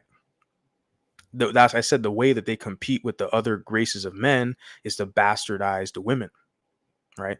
And if the cherry on top is if they can get the women to turn on the men, it's not. I mean, they can get a lot of white women to do that, but it's not the majority of them. It's just you see a lot of it highlighted in media, but it's not the majority, not in this country, because blacks are the minority. So, and then also like with Latinas as well. It'll work with some of the Latinas. They'll talk shit on Latino men and get a black guy or whatever. But it's not the majority from my personal observation. Someone, I would like you guys to put a comment, tell me that I'm wrong. Blunts, chicken, hot sauce, grape soda. Yeah. Yeah, that's it. And you put here proud mulatto. It's very relative depending where you are. In the English Caribbean and Africa, they see you as white. Exactly. While kayaking a river in Ontario in an all white area, some kids said, "Hi, homie." Yeah. We know without whites, Kendrick would be living in a cardboard box. Yeah. There's because a lot of whites, they want to feel hip and shit, right? They listen to Kendrick. They want to feel like they understand the culture, the kind of colloquialisms. I guess they call it a subculture. These subculture in America, which is the communita. So I noticed that too when one of my college classes, man, this one white kid was like, "Oh yeah, most of the rap is crap." He's like, "Oh, but Kendrick Lamar is cool," and like he was like so proud to say he went to a Kendrick Lamar concert. And I was looking at him like, bro, even back then, this was like 2016. So I was like, I already knew Kendrick's the whole fucking gimmick, bro. They're positioning this guy to be this like fake ass pro black. Like, are pro blacks rappers? Like, wouldn't a pro black person doing community outreach, you're gonna sing songs and shit, pro black, dancing around on stage like a buffoon singing songs? No. A real pro black would be opening up businesses, opening up farms, infrastructure projects, trade relations, diplomacy, community development. Like a pro black would be doing some community stuff. Like, these rappers are all entertainers selling a facade, but they only want to call out the mulatto man Drake for being a quote actor, putting on an act, but they don't want to call out Kendrick. See, that this is the hypocrisy when you deal with these Bantus. So my goal here is to tell these mulattoes, look at this information, act accordingly, develop your own shit, and you got to be firm. Okay. And I'm saying it the nicest way I can. I mean, just one dude over here says, "I never trust man of color," talking about colonizers. Yeah, because they sound like weak bitches, right? How is it that a man is going to sit there and act like another man is like his oppressor or has rulership over him? Jesse Lee Peterson was talking about that with the Phil Advice show. And I don't like Jesse Lee Peterson. He's kind of an old, weird guy. But Phil Advice show has made a whole social media, his whole career, off this proud like victimology. They call it pro-black, being pro-black, whatever, but it's really just victimology. About how the hell are you, as a man, do you look yourself in the eyes, in the mirror, and you're proud to like say that another man is like your colonizer and your oppressor? Man, that shit is so weak. It says, talking about white men and mulatto men while laying with their women. Yeah, that's Kendrick, right? Kendrick is sleeping with his fiancées, a mulatto woman, right? Oh no, she's black. She got 2 black parents. Yeah, right. She looks like a black, right? But she grew up in Compton, putting hot sauce on her chicken, so I guess she gets the hall pass, right? Just like China Mac. China Mac, he's a Chinese nigga. He grew up in the hood with niggas, so he could say nigga, right? So yeah, when you deal with these people, this is what you get, okay? And like the lady said, the Pink Book lessons, there's an underlying contempt for mulattoes. As we know, with the Jamar guy, he's from Brand Nubian. These are the black nationalists, the pro-blacks, the Nuwapians. They push the Nile Valley civilization culture, right, in ancient Nubia. And they say that they were all kangs and queens of the earth, not the earth, but the earth, right? And that it was because the white man sent the mulatto to destroy black. See, this is the shit they push. And they use those conspiracies to justify their jealousy for you, right? And they're going to cover up their jealousy and say it's, their suspicion is, is valid. Because Chancellor Williams wrote a book, and my white massa likes you better than me. So, yeah, but they're covering up their jealousy with their suspicion. We know they're jealous. They're not going to publicly admit it because the shame, their ego's too big. Their shame, it couldn't handle it. And they would expose the fact how mentally weak they are. Because no other nation will allow themselves to be enslaved for this long and cry, begging the government for a paycheck. There's no honor in that, being a proud victim and allowing yourself to be enslaved like that. There's so much shame that comes with that as a people that takes for some people centuries to get over that, right? We see with the Hebrew people, the Jewish people, they were enslaved. Other nations have been enslaved. And it takes a while to get over that trauma. I feel like in the United States, the African American group, they haven't got, basically they haven't dealt with that trauma. Okay. They're covering it up with this ego and false bravado shit. I never trust men of color. I already read that. Yeah, shout out to you. Let me see. We got some other comments already here. Let's see what we got. A lot of comments. I'm not going to read them all, guys. I'm just kind of scrolling up, picking a couple, and then I'm going to get the hell out of here. They don't want mulattoes raising mulatto families in America to become a large, distinct group. Yeah, exactly. Yeah. The goal is to have you absorbed, right? And the liberals, the communists, they want to use mulattoes to push this kind of raceless society. Especially if the mulatto there's a lot of these LGBT mulattoes, they're going to be some of the big proponents of that, pushing this. Well, race is a social construct. We shouldn't have race. And because I'm mixed race, I can get along with everybody. And it's just fake. So you're going to have that. A lot of tools being used by liberals, okay, mulattoes. But yeah, they ultimately, a lot of them, they don't want us to be another competitive group in society, right? Like, I feel like they'll allow us to come into this, like they'll allow us to grow and prosper if they could kind of manage us. But historically, they can't really manage mulattoes. Like, they let a lot of East Indians in the United States with these like visas, these HSV visas, right? They let a lot of Indians in, but they kind of have them closely monitored, right? They have them in specific sectors of tech, etc. So I feel like they can kind of monitor them. They're kind of on board. There's agreements they have established with that demographic, and also trade relations back home, like with India. They have certain agreements where with mulattoes, they're not trying to work out any type of agreement like that. Their goal with the Racial Integrity Act is to have you be absorbed by blacks, right? They keep you in their group because prior to 1924, mulattoes have had our own communities. We had our own racial classification. Everything was going just gravy, but they wanted to neutralize you, right? Because they couldn't control you, and also because they saw that the mulattoes were basically assisting and helping blacks get more rights in America.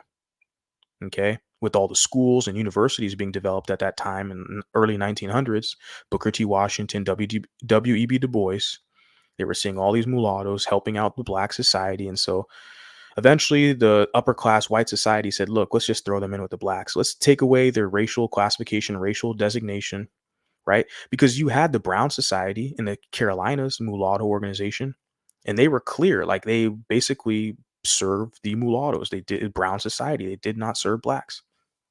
There were clear distinctions back then, but all that stuff has been basically erased and removed from the public consciousness now. where you try to dig it up, you look at this mulatto history, they're trying to say that this is a people of color history or this is black history or some shit. Like, wait a second. The Blue Vein Society, that's mulatto history. Okay, the one drop rule, that's mulatto history.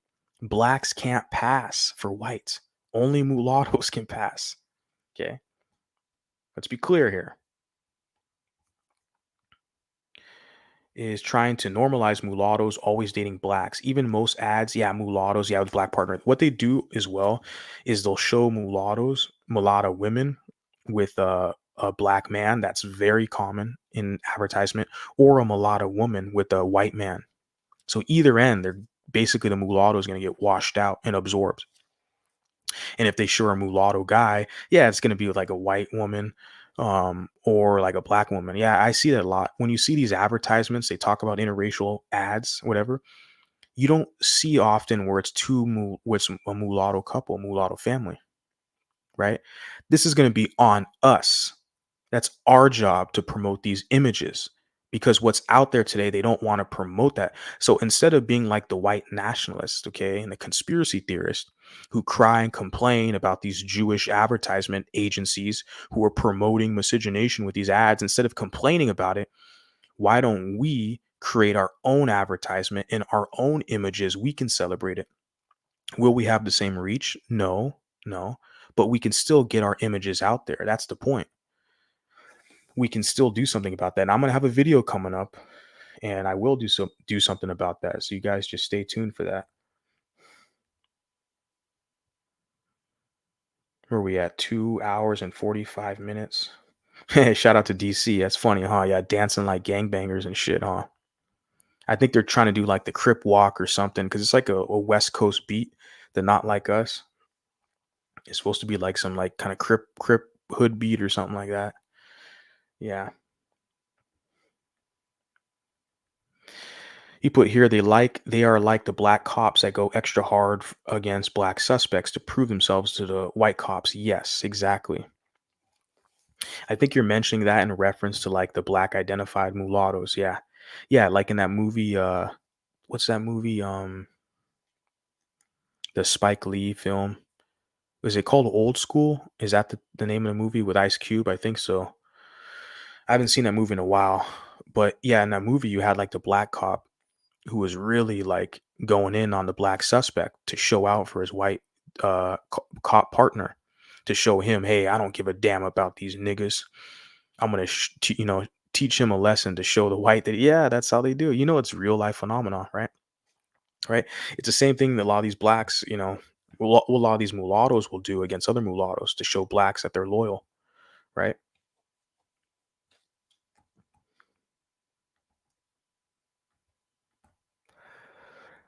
I didn't want them to see me with this type of dog because then I couldn't convince them I was from around there. Uber mistakenly dropped me off. Oh, a dumb black hood. Let's see. 2 years ago, this Uber mistakenly dropped me off in his dumb black hood in another state. Thank goodness it was winter. I wasn't scared personally, but I had a small dog with me. Yeah.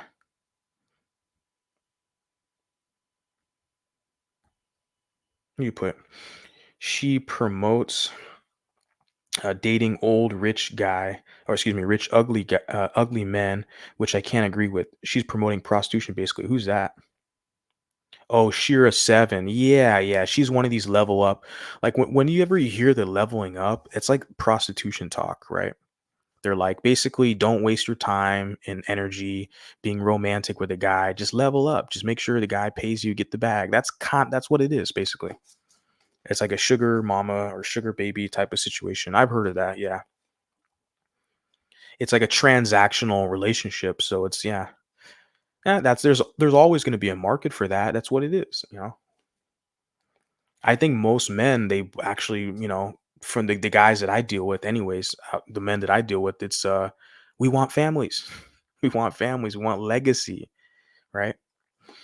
Is hustling women's failures, which is funny because they don't realize that she's already married, done using men. Now she's used dumb men. She got her trick. She got someone to marry her. Now she's using dumb women. Yeah. And pro blacks do the same crap, okay? And pro whites do the same crap too. Like there's a whole market, You got white guys who are incels, and they look at like pornography. They're looking at white women with black men, and they even in the media they look at white women with black men, stuff like that, and they see all this stuff. And there's a lot of white guys who they feel like they're inadequate or they can't get a white woman. They're angered by that, so they basically get kind of drawn in to those like white nationalist or hate circles, right? I'm not saying there's anything wrong being proud to be white. Whoever you are, you got to be proud. That's what I'm doing here, proud to be mulatto. But a lot of times within those specific circles, they scapegoat specific people. And it's a lot of it. Yeah, they're a lot of times they're being used. And people can make that claim for me that I'm using people, or I'm trying to think, well, who the hell am I using? Everyone's an adult here. Free will. And most importantly, this is a public platform. You can disagree and let me know. Because someone said that the last stream I did, right? There's a black guy who hopped up on here. I'm not going to drop the stream tonight, guy. I just dropped the link tonight to join the stream. I'm already kind of done. But there was a guy who basically said that let me share. Let me actually, since we're talking about this, so shout out to you. Norma Rodriguez says Derek Jeter, first mulatto American Yankees. Yeah. Derek Jeter is one of ours. Yep. Let me since I was talking about this, because there was a black guy who made this claim about me, saying that I'm basically trying to trick people to hate or some stupid crap like that. Let me share because I screenshotted it, right? It's kind of perfect timing to talk about that, because people make that claim that I'm like using the audience or something like that, or trying to make people fearful. Okay, typical. Okay, this is a guy who jumped in my chat a few days ago when I did my stream. And he says, you sound just like a white supremacist. All the tropes are just bold-faced lies to put fear in your audience. They not smart enough to realize it. And I basically just shared it. And I was like, typical. You got mixed kids, but there's no context here. What am I doing? Like everything I'm saying is a lie and they're tropes. What? And he says that I'm putting fear in the audience. And they're not, my audience is dumb, according to him, saying they're not smart enough to realize it. Like, I'm trying to think, what manipulation tactics am I using here that you're trying to say my audience is not smart enough? Like, people come and go, man, if they don't like the content. I know, like I said, my main deficit is I can be a little kind of harsh and mean with my choice of words. I get that. It's going to only be for the real, man, the people who can stomach it. And the real mulatto puts hypocrites mad that we are exactly what they are trying to create. Yeah. Jokes write themselves. Can't make it up. Can't make it up.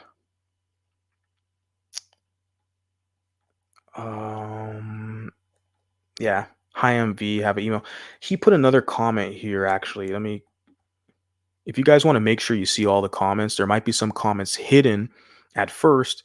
You just click the sort by, you click newest first, and usually those comments, they pop up if you don't initially see it.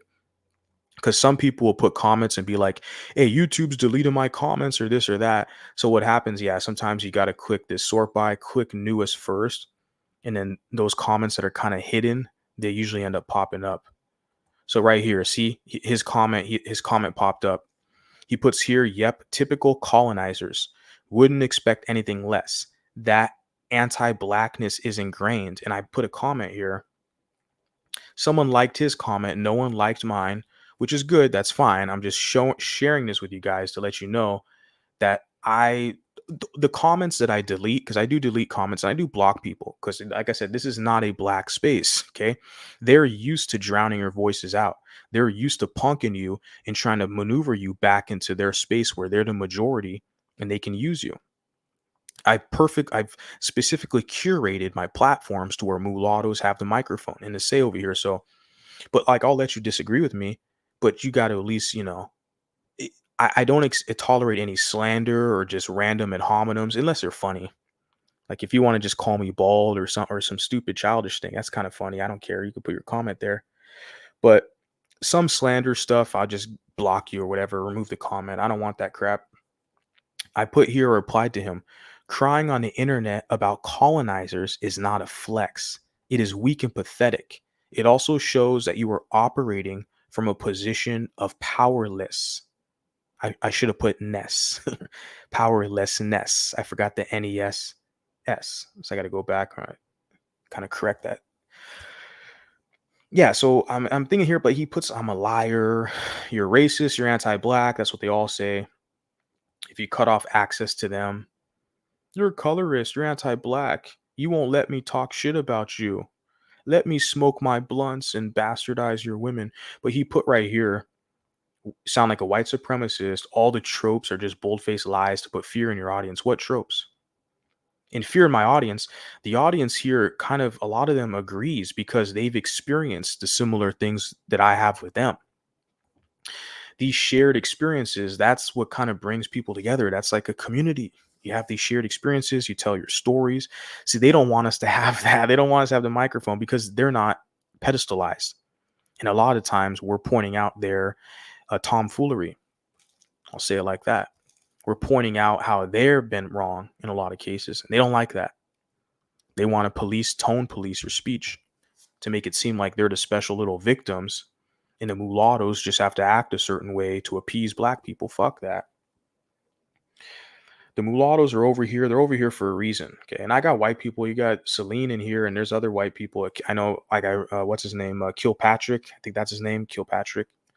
And there's other people too. I got Latinos in here and stuff. And I got black people in here. So I can't relate to a lot of LE's content. I grew up in an upper middle class town, and people like myself were taught to work hard and just has a lot of entitlement. Yeah. Okay. Yeah, it's funny you put this comment here. Mulattoes are the best, and OF is easy money. Yeah, they're a huge sample of that with social media. And I just use one example. There's one girl, the Jazmyn, because when I found her on TikTok, it was actually in a mixed group on Facebook. Someone shared her video.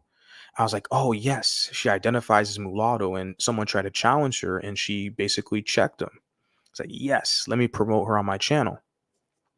But then after I did that, someone behind the scenes kind of DM me, was like, hey, do you know that girl? She's got OnlyFans. And I was like, oh shit. I'm not gonna.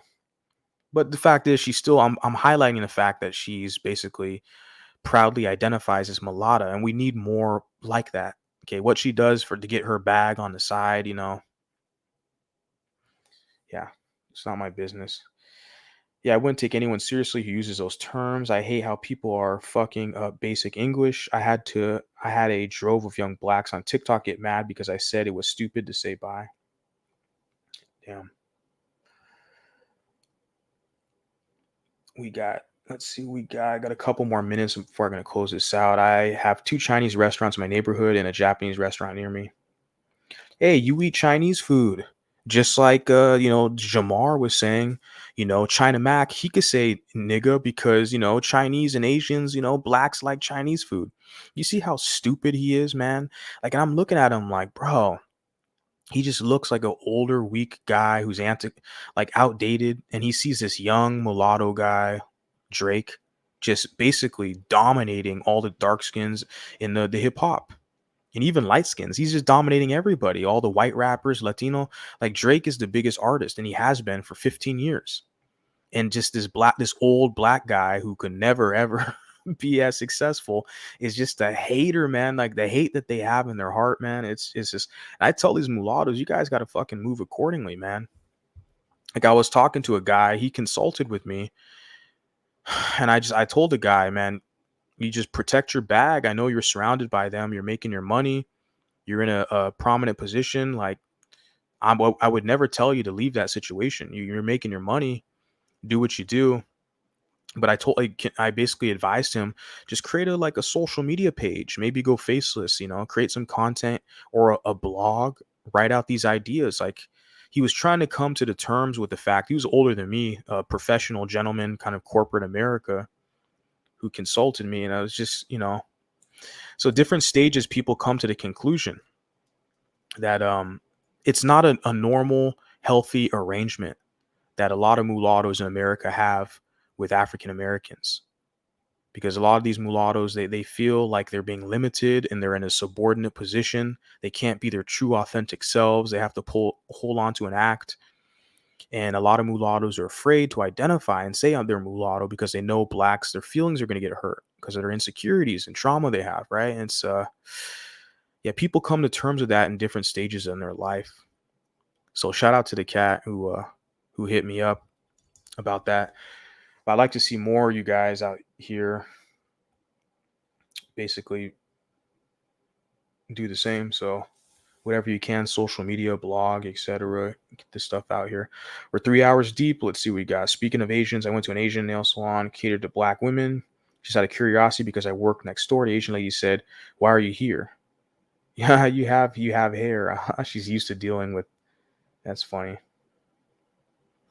Let's see what this says. Before hip hop even existed, a mulatto man wrote a book about all the stuff they rap about. It's called Original Game by Daryl Woodson, nicknamed White Folks. Interesting. Oh, this is funny. Racist mixed people, what a disgrace you all are. And one white autistic female in the mix. Ah, look at this. Interesting. So the thing is with me is like people I don't like, I don't watch their stuff. I don't watch their stuff. But you got people like for me, because I got hate watchers, right? I got people who don't like me, right? But they watch my stuff. And then they're like they find people in the audience to like attack this one white lady, this one guy, or this one girl there or something. It's like that's one of many. You look at the sub count, you look at the view count, you look at the comment, like there's multiple people. So you're hating everyone's ineffective, right? And you can hide behind a sock puppet account all you want. It's really an ineffective strategy. There's too many people who agree with the message. So just attacking random people, I just don't know in the long run how effective that's going to be. Like you're not going to silence anybody. And the whole like racist talk. So there's racist mixed people, yeah, and there's a lot of racist fucking blacks, right?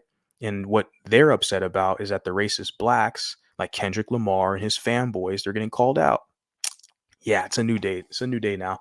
We're 3 hours deep into this. Okay, guys, I'm gonna cut this off now. And yeah, shout out to you guys all. If I didn't get to your guys' comments, I apologize. There's just a lot of comments, right? Exactly. I embrace mulatto or mulatta. Yeah, shout out to you. And yeah. Yeah, Tyla's very beautiful compared to the average black American woman. Yeah, I gotta get up out of here. But it's been swell, it's been fun, and yeah, I'll catch you guys on the next one. All right, guys. So peace out. Make sure you hit the like button, and yeah, I'll see you guys next time. Peace out.